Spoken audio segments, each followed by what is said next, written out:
ನಮಸ್ಕಾರ ವೀಕ್ಷಕರೆಲ್ಲರಿಗೂ ಶುಭೋದಯ. ಮಾರ್ನಿಂಗ್ ಮಂತ್ರ ವಿಶೇಷ ನೇರ ಪ್ರಸಾರ ಕಾರ್ಯಕ್ರಮಕ್ಕೆ ಆತ್ಮೀಯ ಸ್ವಾಗತ ಸುಸ್ವಾಗತ. ಇಂದು ಗುರುವಾರದ ದಿನದಂದು ಮಾರ್ನಿಂಗ್ ಮಂತ್ರ ಕಾರ್ಯಕ್ರಮದಲ್ಲಿ ಏನೆಲ್ಲ ವಿಶೇಷತೆ ಇದೆ ಅದನ್ನ ಕಾರ್ಯಕ್ರಮವನ್ನು ಆರಂಭಿಸೋಕ್ಕೂ ಮುಂಚೆ ಗುರುಗಳನ್ನ ಬರಮಾಡ್ಕೊಂಡ್ಬಿಡೋಣ. ಶ್ರೀಯುತರು ಮಂತ್ರ ಯೋಗ ಹಾಗೂ ಮುದ್ರಾ ಯೋಗ ಪ್ರಾವೀಣರು, ಬೆಂಗಳೂರಿನ ಮಲ್ಲೇಶ್ವರಂನ ಶ್ರೀ ಶಿರಡಿ ಸಾಯಿ ಭಿಕ್ಷಾ ಕೇಂದ್ರ ಸಂಸ್ಥೆಯ ಸಂಸ್ಥಾಪಕರು ಹಾಗೂ ಅಧ್ಯಕ್ಷರು ಕೂಡ ಹೌದು, ನಿಮ್ಮೆಲ್ಲರ ನೆಚ್ಚಿನ ಶ್ರೀ ಶ್ರೀ ಲಕ್ಷ್ಮೀ ಶ್ರೀನಿವಾಸ ಗುರುಜಿಯವರು. ನಮಸ್ತೆ ಗುರುಜಿ, ಕಾರ್ಯಕ್ರಮಕ್ಕೆ ಆತ್ಮೀಯ ಸ್ವಾಗತ. ಶ್ರೀ ಗುರುಭ್ಯೋ ನಮಃ. ಹರಿ ಓಂ. ಎಲ್ಲರಿಗೂ ನಮಸ್ಕಾರ. ವೀಕ್ಷಕರೇ, ಇದು ನೇರ ಪ್ರಸಾರ ಕಾರ್ಯಕ್ರಮವಾಗಿರೋದ್ರಿಂದ ನೀವು ಕೂಡ ಕರೆ ಮಾಡಿ ನೇರ ಪ್ರಸಾರದಲ್ಲಿ ಪಾಲ್ಗೊಳ್ಳಬಹುದು. ನೀವು ಕರೆ ಮಾಡಬೇಕಾಗಿರುವಂತಹ ಸಂಖ್ಯೆಗಳು 0804211999. ಬನ್ನಿ, ಈ ದಿನದ ವಿಶೇಷತೆ ಏನೆಲ್ಲ ತಿಳಿಸ್ಕೊಡ್ತಾರೆ ಗುರುಜಿ ಅವರು ಅನ್ನೋದನ್ನ ತಿಳಿಯೋಣ. ಗುರುಜಿ, ಇಂದು ಯಾವ ವಿಷಯದ ಬಗ್ಗೆ ಮಾಹಿತಿ ತಿಳಿಸ್ಕೊಡ್ತೀರಾ? ಇವತ್ತಿನ ದಿವಸ ವಿಶೇಷವಾಗಿ ಗುರುವಾರ ಆಗಿರೋದ್ರಿಂದ ನಾನು ಈ ಯಂತ್ರಗಳ ಬಗ್ಗೆ, ಯಂತ್ರ ಅಂದ್ರೇನು, ಯಂತ್ರಕ್ಕೆ ತಕ್ಕಂತೆ ಮಂತ್ರ ಹೇಗೆ ಕೇಳಬೇಕು ಮತ್ತು ಯಂತ್ರವನ್ನು ಏಕೆ ಪೂಜೆ ಮಾಡಬೇಕು, ಯಂತ್ರಗಳನ್ನು ಪೂಜೆ ಮಾಡೋದ್ರಿಂದ ನಮಗೇನು ಲಾಭ ಅನ್ನೋದ್ರ ಬಗ್ಗೆ ನಾನು ವಿಶೇಷವಾದಂಥ ಮಾಹಿತಿಯನ್ನು ನಿಮ್ಮೆಲ್ಲರೂ ಜೊತೆಗೆ ಹಂಚ್ಕೊಳ್ಬೇಕು ಅಂತ ನಾನು ಇಷ್ಟಪಡ್ತೀನಿ. ಕೃತಯುಗದಲ್ಲಿ ತಪಸ್ಸನ್ನು ಮಾಡ್ತಾ ಇದ್ರಂತೆ, ಸತ್ಯಯುಗದಲ್ಲಿ ತಪಸ್ಸನ್ನು ಮಾಡ್ತಾಯಿದ್ರು. ತ್ರೇತಾಯುಗದಲ್ಲಿ ಯಜ್ಞಗಳನ್ನು ಜಾಸ್ತಿ ಮಾಡ್ತಾ ಇದ್ರಂತೆ. ದ್ವಾಪರ ಯುಗದಲ್ಲಿ ಪೂಜಾ ಆರಾಧನೆ ಶುರುವಾಯಿತು. ವಿಗ್ರಹಗಳನ್ನು ಪ್ರತಿಷ್ಠಾಪನೆ ಮಾಡೋದು, ಅದಕ್ಕೆ ಪ್ರಾಣ ಪ್ರತಿಷ್ಠಾಪನೆ ಮಾಡಿ ಪೂಜೆ ಮಾಡೋದು, ಹೀಗೆ ವಿಧಿವಿಧಾನಗಳೆಲ್ಲ ಶುರುವಾಯಿತು. ಕಲಿಯುಗದಲ್ಲಿ ಯಂತ್ರ ಮಂತ್ರ ಭಜನೆ, ನಾಮಸ್ಮರಣೆ, ಸಂಕೀರ್ತನೆ ಮಾಡಬೇಕು ಅಂತ ಶಾಸ್ತ್ರ ಹೇಳ್ತದೆ. ಆದ್ದರಿಂದ ಕಲಿಯುಗದಲ್ಲಿ ದೇವತೆಗಳನ್ನು ಎಲ್ಲರೂ ಮನೆಯಲ್ಲೂ ಇಟ್ಟು ಪೂಜೆ ಮಾಡೋಕ್ಕಾಗೋದಿಲ್ಲ. ಎಲ್ಲರ ಮನೆಯಲ್ಲೂ ದೇವ್ರನ್ನ ಇಟ್ಟು ಪ್ರತಿಷ್ಠಾಪನೆ ಮಾಡಿ ಪೂಜೆ ಮಾಡೋದು ಭಾಳ ವಿಶೇಷವಾದಂಥ ಕಷ್ಟಕರವಾದಂಥ ಕೆಲಸ ಅದು. ಆದರೆ ಈ ಕಲಿಯುಗದಲ್ಲಿ ಯಂತ್ರಗಳನ್ನು ಇಟ್ಟು ಪೂಜೆ ಮಾಡ್ಬೋದು ಅಂತ ಶಾಸ್ತ್ರದಲ್ಲಿ ಉಲ್ಲೇಖನ ಆಗಿದೆ. ಹಲವಾರು ಪುರಾಣಗಳಲ್ಲಿ ಕೂಡ ಇದನ್ನು ಸಾರಿ ಸಾರಿ ಹೇಳ್ತಾ ಇದೆ. ಯಂತ್ರ ಅಂದರೆ ಏನು? ಫಸ್ಟ್ ಆಫ್ ಆಲ್ ಮೊಟ್ಟ ಮೊದಲನೆಯಾಗಿ ಯಂತ್ರ ಅಂದ್ರೇನು? ಯಂತ್ರ ಅನ್ನೋದನ್ನು ನಾನು ನಿಮಗೆ ಅರ್ಥ ಮಾಡ್ಸೋಕ್ಕೆ ಮುಂಚೆ ಒಂದು ಸಣ್ಣ ಎಕ್ಸಾಂಪಲ್ ಹೇಳಲಿಕ್ಕೆ ಇಷ್ಟಪಡ್ತೀನಿ. ಉದಾಹರಣೆಗೆ ಒಂದು ಬಸ್ಸು ಅಥವಾ ಕಾರೇ ತಗೊಳ್ಳೋಣ. ಈಗ ಕಾರು ಒಂದು ಯಂತ್ರ, ಅದೊಂಥರ ಮಿಷಿನ್, ಅದು ಒಂದು ಯಂತ್ರ. ಇಂಗ್ಲೀಷಲ್ಲಿ ಅದಕ್ಕೆ ಮಿಷಿನ್ ಅಂತಾರೆ, ಕನ್ನಡದಲ್ಲಿ ಸಂಸ್ಕೃತ ಅದಕ್ಕೆ ಯಂತ್ರ ಅಂತಾರೆ. ಆ ಕಾರ್ಗೆ ಪೆಟ್ರೋಲು ಅಥವಾ ಡೀಸೆಲ್ ಹಾಕಿದಾಗ ಆ ಇಂಧನದ ಶಕ್ತಿಯಿಂದ ಒಂದು ಎನರ್ಜಿ ಉತ್ಪತ್ತಿ ಆಗುತ್ತೆ. ಆ ಎನರ್ಜಿಯೇ ಮಂತ್ರ. ಆ ಒಂದು ಶಕ್ತಿಯ, ಆ ಇಂಧನದ ಶಕ್ತಿ, ಇಂಧನ ಅಂದರೆ ಪೆಟ್ರೋಲ್ ಆಗಿರ್ಬೋದು, ಡೀಸೆಲ್ ಆಗಿರ್ಬೋದು, ಆ ಇಂಧನದ ಶಕ್ತಿಯೇ ಮಂತ್ರ ಅಂತ ನಾನು ಕರೀತೀನಿ. ಹಾಗೆ ಒಂದು ಯಂತ್ರಕ್ಕೆ, ಒಂದು ಕಾರ್ಗೆ ಪೆಟ್ರೋಲ್ ಡೀಸೆಲ್ ಹಾಕಿದಾಗ ಆ ಇಂಧನದಿಂದ ಬರೋ ಶಕ್ತಿಯೇ ಮಂತ್ರ. ಈ ಯಂತ್ರ ಪ್ಲಸ್ ಮಂತ್ರ ಎರಡೂ ಸೇರಿಕೊಂಡಾಗ ಆ ಕಾರ್ ಚಲಿಸುತ್ತೆ, ಮೂವ್ ಆಗುತ್ತೆ. ಆ ಮೂವ್ ಆಗ್ಬೇಕಾದ್ರೆ ಏನು ಬೇಕು? ಸ್ಟೇರಿಂಗ್ ಇಟ್ಕೋಬೇಕು. ಆ ಸ್ಟೇರಿಂಗ್ ಮಾಡ್ಬೇಕಾದ್ರೆ ಒಂದು ಟೆಕ್ನಿಕ್ ಬೇಕು. ಆ ಟೆಕ್ನಿಕ್ಗೆ ಈ ತಂತ್ರ ಅಂತ ಕರೀತಾರೆ. ತಂತ್ರ ಅಂದರೆ ಒಂದು ಉಪಾಯ, ಒಂದು ಟೆಕ್ನಿಕ್. ಕಾರ್ ಓಡಿಸೋದು ಒಂದು ಟೆಕ್ನಿಕ್, ತಂತ್ರ. ಬಸ್ ಓಡಿಸೋದು ಒಂದು ಟೆಕ್ನಿಕ್, ತಂತ್ರ. ಹಾಗೆ ಯಂತ್ರ ಅನ್ನೋ ಒಂದು ಮಿಷಿನ್ಗೆ ಮಂತ್ರದಿಂದ ಉಪಯೋಗಿಸಿ ಅದನ್ನು ಚಲಿಸೋ ರೀತಿ, ಅದನ್ನು ಚಲನವಲನಗಳನ್ನು ಸೃಷ್ಟಿ ಮಾಡೋ ವಿಧಾನವೇ ತಂತ್ರವಿದ್ಯೆ ಅಂತೇಳಿ. ಹಾಗೆ ಯಂತ್ರ ಅಂದ ತಕ್ಷಣ ಅದಕ್ಕೆ ಮಂತ್ರ ತಂತ್ರ ಇರಬೇಕು. ಅದಕ್ಕೆ ಯಂತ್ರ ಮಂತ್ರ ತಂತ್ರ ಮೂರು ಸಂಯೋಗಗಳಿಂದ ದೇವತೆಗಳನ್ನು ಆವಾಹನೆ ಮಾಡಿ ಪೂಜೆ ಮಾಡೋ ಒಂದು ಕ್ರಮವೇ ಯಂತ್ರ ಪೂಜಾ ವಿಧಿ ಅಂತ ಶಾಸ್ತ್ರದಲ್ಲಿ ಹೇಳ್ತಾರೆ. ಇವತ್ತಿನ ದಿವಸ ನಾವು ಪೂಜಾ ವಿಧಿಯನ್ನು, ದೇವತೆಗಳನ್ನು ಸಂತುಷ್ಟಪಡಿಸೋಕ್ಕೆ ಹಲವಾರು ವಿಧಾನಗಳನ್ನು ಕಂಡುಹಿಡ್ಕೊಂಡಿದ್ದೀವಿ. ಒಂದು, ಕಳಶದಲ್ಲಿ ಆವಾಹನೆ ಮಾಡ್ತೀವಿ. ಕಳಶದಲ್ಲಿ ಆವಾಹನೆ ಮಾಡಿದಾಗ ಅದರಲ್ಲಿ ಆಯಾ ಅಧಿದೇವತೆಗಳ ಆವಾಹನೆ ಆಗ್ತಾರೆ. ಇಲ್ಲ ಕಳಶ ಇಟ್ಟು ಪೂಜೆ ಮಾಡೋದಿಲ್ಲ, ಫೋಟೋ ಇಟ್ಟು ಪೂಜೆ ಮಾಡ್ತೀವಿ. Lakshmi photo, Saraswati photo, Ganapati photo, ಶ್ರೀನಿವಾಸರ ಫೋಟೋ, ಹೀಗೆ ನಿಮಗೆ ಇಷ್ಟಪಟ್ಟಂಥ ದೇವತೆಗಳ ಫೋಟೋ ಇಟ್ಟು ಪೂಜೆ ಮಾಡ್ತೀವಿ. ಕೆಲವರು ಕಳಶನೂ ಇಡೋದಿಲ್ಲ, ಫೋಟೋನೂ ಇಡೋದಿಲ್ಲ, ಚಕ್ರಗಳ ಆರಾಧನೆ ಮಾಡ್ತಾರೆ. ಚಕ್ರಗಳ ಯಾಕೆ ಆರಾಧನೆ ಮಾಡಬೇಕು ಅಂದರೆ, ಚಕ್ರಗಳಲ್ಲಿ ಪಂಚಭೂತಗಳು ಆವಾಹನೆ ಆಗುತ್ತೆ. ಹಾಗಾದರೆ ಕಳಶದಲ್ಲಿ ಆವಾಹನೆ ಆಗೋದಿಲ್ವಾ ಪಂಚಭೂತಗಳು? ಹಾಗಾದರೆ ಫೋಟೋದಲ್ಲಿ ಆವಾಹನೆ ಆಗೋದಿಲ್ವಾ ಅಂತಂದಾಗ, ಫೋಟೋ ಒಂದು ಚಿತ್ರ, ಬಿಂಬ. ಕಳಶೆ ಅಸ್ಮಿನ್ ಸನ್ನಿಧಿಂ ಕೊರೋ ಅಂದರೆ ಕಳಶಲ್ಲಿ ಬಂದು ಆವಾಹನೆ ಆಗಿ ಅಂತ ನಾವು ಮಂತ್ರ ಹೇಳಿ ಆಹ್ವಾನ ಮಾಡ್ತೀವಿ. ಬಿಂಬೆ ಅಸ್ಮಿನ್ ಸನ್ನಿಧಿಂ ಕೊರೋ ಅಂದರೆ ಫೋಟೋದಲ್ಲಿ ಬಂದು ಆವಾಹನೆಯಾಗಿ ಆ ದೇವತೆಗಳ ಕೇಳ್ಕೊಳ್ತೀವಿ. ಚಕ್ರೆ ಅಸ್ಮಿನ್ ಸನ್ನಿಧಿಂ ಕೊರೋ, ಚಕ್ರದಲ್ಲಿ ಆವಾಹನೆ ಮಾಡಿ ಅಂತ ನಾವು ಕೇಳ್ಕೊಳ್ತೀವಿ. ಹೀಗೆ ದೇವತೆಗಳನ್ನು ಇಂಥ ಸ್ಥಳಕ್ಕೆ ಬಂದು ಕೂತ್ಕೊಂಡು ನಾನು ಪೂಜೆ ಸ್ವೀಕರಿಸಿ ಇಂಥ ಮಂತ್ರ ಮುಖೇನ ಆಹ್ವಾನ ಮಾಡಿದಾಗ ಪಂಚಭೂತಗಳ ಸಮೇತ ಬರ್ತಾರಂತೆ. ಹಾಗಾದರೆ ಪಂಚಭೂತಗಳು ಫೋಟೋದಲ್ಲಿ ಬರೋದಿಲ್ವಾ? ಫೋಟೋದಲ್ಲೂ ಪಂಚಭೂತಗಳ ಆವಾಹನೆ ಆಗುತ್ತೆ. ಆದರೆ ಯಂತ್ರ ಮತ್ತು ವಿಗ್ರಹಗಳಿರೋ ಒಂದು ಶಕ್ತಿ ಫೋಟೋಗಳಲ್ಲಿ ಬರೋದಿಲ್ಲ. ಕಾರಣ, ಫೋಟೋದಲ್ಲಿ ನಾವು ವುಡನ್ ಫ್ರೇಮ್ ಹಾಕ್ಸಿರ್ತೀವಿ, ಗ್ಲಾಸ್ ಇರುತ್ತೆ, ಅದರದ್ದೇ ಆದಂಥ ಎನರ್ಜಿ ಪೆನೆಟ್ರೇಷನ್ ಆಗಕ್ಕೆ ಬಿಡೋದಿಲ್ಲ. ಪಂಚಭೂತಗಳ ಎನರ್ಜಿ ಅದಕ್ಕೆ ಟ್ರಾನ್ಸ್ಫರೆನ್ಸಿ ಅಂದರೆ ಎನರ್ಜಿ ಪೆನಿಟ್ರೇಟ್ ಆಗಕ್ಕೆ ಬಿಡಲ್ಲ. ಆದರೆ ಯಂತ್ರ ಪ್ರಕೃತಿಯಿಂದ ಎನರ್ಜಿನ ಸ್ವೀಕರಿಸ್ತಾ ಇರ್ತದೆ. ಅದಕ್ಕೆ ಯಂತ್ರಗಳನ್ನು ವಾಯು ಪ್ರತಿಷ್ಠಾಪನದಲ್ಲಿ ಮಾಡ್ತಾರೆ. ಆದಿ ಶಂಕರಾಚಾರ್ಯರು ಶೃಂಗೇರಿ ಚಕ್ರ ಪ್ರತಿಷ್ಠಾಪನೆ ಮಾಡಿದ್ದಾರೆ. ಶ್ರೀಶೈಲದಲ್ಲಿದೆ, ಕಾಶ್ಮೀರದಲ್ಲಿದೆ. ಹಿಂದೆ ಶಂಕರಾಚಾರ್ಯರು ಚಕ್ರಗಳ ಆರಾಧನೆ ಮಾಡ್ತಿದ್ರು. ಕಾರಣ ಅಗ್ನಿತತ್ವ, ವಾಯುತತ್ವ, ಆಕಾಶ, ಭೂ ಮತ್ತು ಜಲತತ್ವಗಳು ಆ ಯಂತ್ರದಲ್ಲಿ ದೇವತೆಗಳ ಮುಖೇನ ಆಹ್ವಾನ ಆಗ್ತಿತ್ತು ಅಂತೇಳಿ. ಶರೀರ ಬೇರೆ ಇಲ್ಲ, ಆತ್ಮ ಬೇರೆ ಇಲ್ಲ. ಆತ್ಮ ಈ ದೇಹ ಬಿಟ್ಟು ಹೋದರೆ ಈ ಶರೀರ ಶವ ಆಗುತ್ತೆ. ಹಾಗೆ ದೇವತೆಗಳು ಬೇರೆ ಇಲ್ಲ, ಯಂತ್ರಗಳು ಬೇರೆ ಇಲ್ಲ. ಯಂತ್ರಗಳ ಮುಖೇನ ದೇವತೆಗಳನ್ನ ಪೂಜೆ ಮಾಡಬೇಕು ಅಂತ ಎಲ್ಲ ಪುರಾಣಗಳಲ್ಲಿ ಉಲ್ಲೇಖನ ಮಾಡಿದ್ದಾರೆ. ಆದ್ದರಿಂದ ವಿಗ್ರಹಕ್ಕಿಂತ ಅತಿ ಶ್ರೇಷ್ಠವಾದದ್ದು ಯಂತ್ರ ಆರಾಧನೆ. ಫೋಟೋ ಕಳಶಕ್ಕಿಂತ ಅತಿ ಶ್ರೇಷ್ಠವಾದದ್ದು ಯಂತ್ರ ಆರಾಧನೆ. ಯಾರು ಯಂತ್ರಗಳನ್ನು ಆರಾಧನೆ ಮಾಡ್ತಾರೋ ಆ ಸಂಬಂಧಪಟ್ಟಂಥ ದೇವತೆ, ಉದಾಹರಣೆಗೆ ಒಂದು ನರಸಿಂಹ ಯಂತ್ರ ತಗೊಳ್ಳೋಣ. ನರಸಿಂಹ ಯಂತ್ರ ನಾವು ಆರಾಧನೆ ಮಾಡಿದ್ರೆ ನರಸಿಂಹರ ಜೊತೆಗೆ ಲಕ್ಷ್ಮಿ ಬರ್ತಾರೆ. ಲಕ್ಷ್ಮಿ ಜೊತೆಗೆ ಅದು ಸಂಬಂಧಪಟ್ಟಂಥ ಅಧಿದೇವತೆಗಳು, ಪ್ರತಿದೇವತೆಗಳು ಮತ್ತು ಸಪರಿವಾರ ಸಮೇತ ಅವರ ಒಂದು ಪರಿವಾರ ಪೂರ್ತಿ ಆ ದೇವತೆ ಜೊತೆ ಇರ್ತಾರಂತೆ. ಒಬ್ಬ ಚೀಫ್ ಮಿನಿಸ್ಟರ್ ಬಂದರೆ ಅವರಿಂದ ಸೆಕ್ಯೂರಿಟಿ ಫೋರ್ಸು, ಪೊಲೀಸ್ ಅನ್ನೋರು, ಹಾಗೆ ಅವರ ಅಭಿಮಾನಿಗಳು, ಅವರ ಸ್ವಯಂ ಸೇವಕರು ಎಲ್ಲರೂ ಹೇಗೆ ಒಬ್ಬರು ಮಿನಿಸ್ಟರ್ ಜೊತೆ ಬರ್ತಾರೋ ಹಾಗೆ ಒಂದು ಅಧಿದೇವತೆ ನಾವು ಯಂತ್ರದಲ್ಲಿ ಆಹ್ವಾನ ಮಾಡಿದಾಗ ಪ್ರತ್ಯಧಿದೇವತೆ ಪರಿವಾರ ಸಮೇತ ಹಲವಾರು ದೇವಾನುದೇವತೆಗಳು ಆ ಚಕ್ರಕ್ಕೆ ಆಹ್ವಾನ ಆಗ್ತಾರಂತೆ. ಆಗ ಅಷ್ಟರಲ್ಲಿ ಯಾರಾದರೂ ಒಬ್ಬರು ನಾವು ಮಾಡೋ ಒಂದು ಪೂಜಾ ವಿಧಿಯಿಂದ ಸಂತುಷ್ಟರಾದರೆ, ಸಂತೋಷ ಆದರೆ ಆಶೀರ್ವಾದ ಮಾಡ್ತಾರೆ ಅಂತೇಳಿ ಒಂದು ಪದ್ಧತಿ. ಆದ್ದರಿಂದ ಯಂತ್ರಗಳಿಗೆ ಮಾಡೋಷ್ಟು ಪೂಜೆ ಇನ್ಯಾವ ಇದರಲ್ಲೂ ಇಲ್ವಂತೆ. ಯಂತ್ರಗಳಿಗೆ ಪೂಜೆ ಮಾಡಿದ್ರೆ ದೇವತೆಗಳು ಪ್ರಸನ್ನರಾಗ್ತಾರೆ ಅಂತ ನಾರದ ಪುರಾಣದಲ್ಲಿ ಕೂಡ ವಿಶೇಷವಾಗಿ ಒತ್ತು ಕೊಟ್ಟು ಹೇಳಿದ್ದಾರೆ. ಆದ್ದರಿಂದ ಮನೆಯಲ್ಲಿ ಯಂತ್ರಗಳನ್ನು ಇಟ್ಟು ಪೂಜೆ ಮಾಡೋದು ಒಂದು ವಿಶೇಷ. ಕಾರಣ ಪಂಚಭೂತಗಳು ಡೈರೆಕ್ಟಾಗಿ ಅದ್ರ ಮೇಲೆ ಬೀಳುತ್ತೆ. ಪ್ರಭಾವಳೆ ಅದರ ಹುರ ಅದು ಯಂತ್ರದ ಮೇಲೆ ಬಿದ್ದಾಗ ಅದನ್ನು ರಿಫ್ಲೆಕ್ಟ್ ಆಗುತ್ತೆ. ಪಂಚಭೂತಗಳಿಂದ ಯಂತ್ರದ ಮೇಲೆ ಬಿದ್ದಾಗ ಯಂತ್ರದ ವಾಪಸ್ ನಮ್ಮ ಶರೀರ, ಮನೆ, ವಾಸ್ತುಗಳ ಮೇಲೆ ಪ್ರಭಾವ ಬಿದ್ದಾಗ ಅದರಲ್ಲಿರ್ತಕ್ಕಂಥ ನೆಗೆಟಿವ್ ವೈಬ್ರೇಷನ್ ತೆಗೆಯುತ್ತೆ ಅಂತ ಶಾಸ್ತ್ರದಲ್ಲಿ ಹೇಳ್ತಾರೆ. ಅದರಿಂದ ಒಂದು ಯಂತ್ರವನ್ನು ಮನೇಲಿ ಇಟ್ಟಿದ್ದೇ ಆದರೆ ಅದರದೇ ಆದಂಥ ತಂತ್ರದಿಂದ, ಟೆಕ್ನಿಕ್ಕಿಂದ ಆ ವಾಸ್ತುವನ್ನು ನಡೆಸುತ್ತೆ.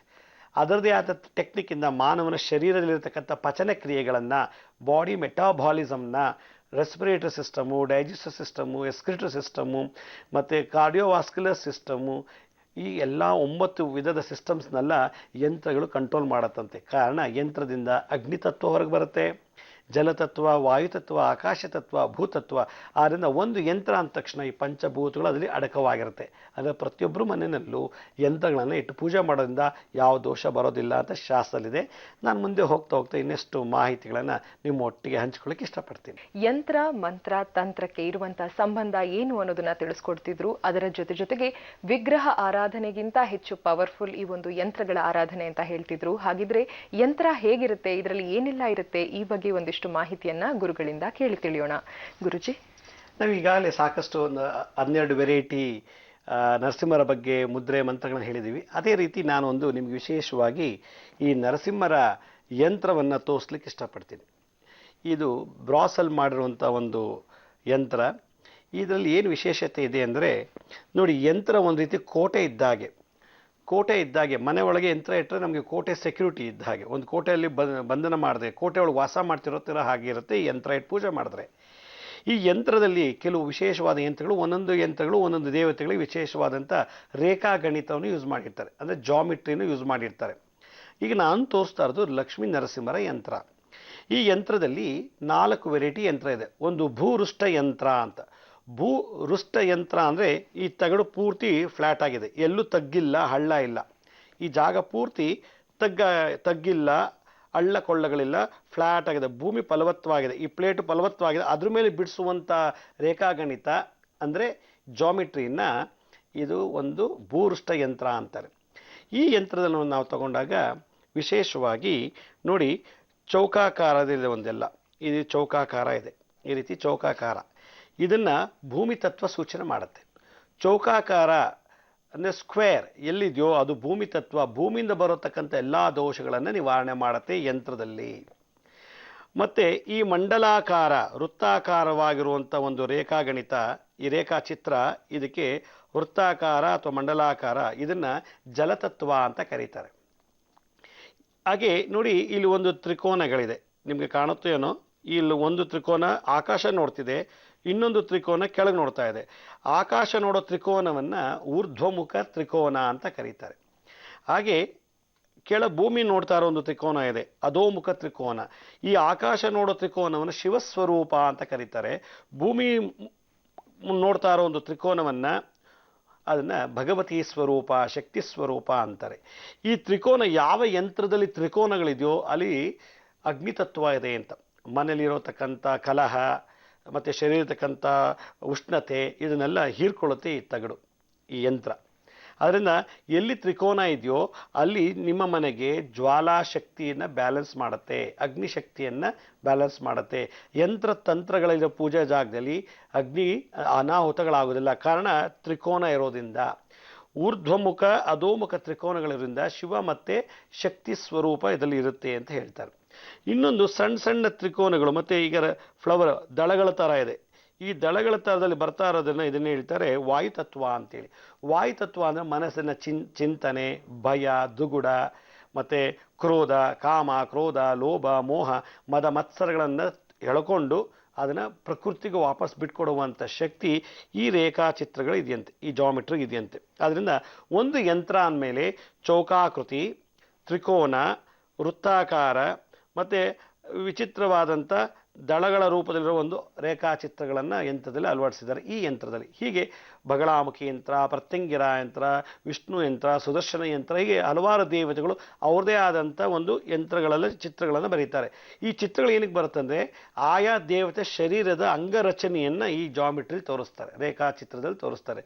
ಆದ್ದರಿಂದ ಯಾರು ಈ ಯಂತ್ರಗಳನ್ನು ಮನೆಯಲ್ಲಿಟ್ಟು ಪೂಜೆ ಮಾಡ್ತಾರೋ ಭೂಮಿಗೆ ಸಂಬಂಧಪಟ್ಟಂಥದ್ದು ಚೌಕಾಕಾರ ಅದನ್ನು ಅಬ್ಸರ್ವ್ ಮಾಡುತ್ತೆ. ಅಂದರೆ ನಿಮ್ಮ ಮನೆ ವಾಸ್ತು ಮತ್ತು ಮೂಳೆ, ಉಗುರು, ಕೂದಲು, ಮಾಂಸ, ನರಗಳಿಗೆ ಸಂಬಂಧಪಟ್ಟಂಥ ಕಾಯಿಲೆಗಳನ್ನು ಈ ಚೌಕಾಕೃತಿ ನಿವಾರಣೆ ಮಾಡಿಕೊಳ್ಳುತ್ತೆ, ಈ ಸ್ಕ್ವೇರ್. ಮತ್ತು ಟ್ರ್ಯಾಂಗಲ್ಸ್ ಅಗ್ನಿಗೆ ಸಂಬಂಧಪಟ್ಟಂಥದ್ದು ಹೊಟ್ಟೆ ಉರಿ, ಸಂಕಟ, ದುಃಖ, ಹೊಟ್ಟೆ ಕಿಚ್ಚು ಅಥವಾ ಮಾಟ ಮಂತ್ರಗಳಿಂದ ಬರುವಂಥದ್ದು ದೋಷಗಳನ್ನು ಈ ಟ್ರ್ಯಾಂಗಲ್ ಅಬ್ಸರ್ವ್ ಮಾಡ್ಕೊಳ್ಳುತ್ತೆ ನೀವು ಮನೇಲಿ ಇಟ್ಟಿದ್ರೆ. ಹೀಗೆ ವರ್ತುಲಾಕಾರದಲ್ಲಿ ಇರುವಂಥದ್ದು ಇದು ಜಲತತ್ವ.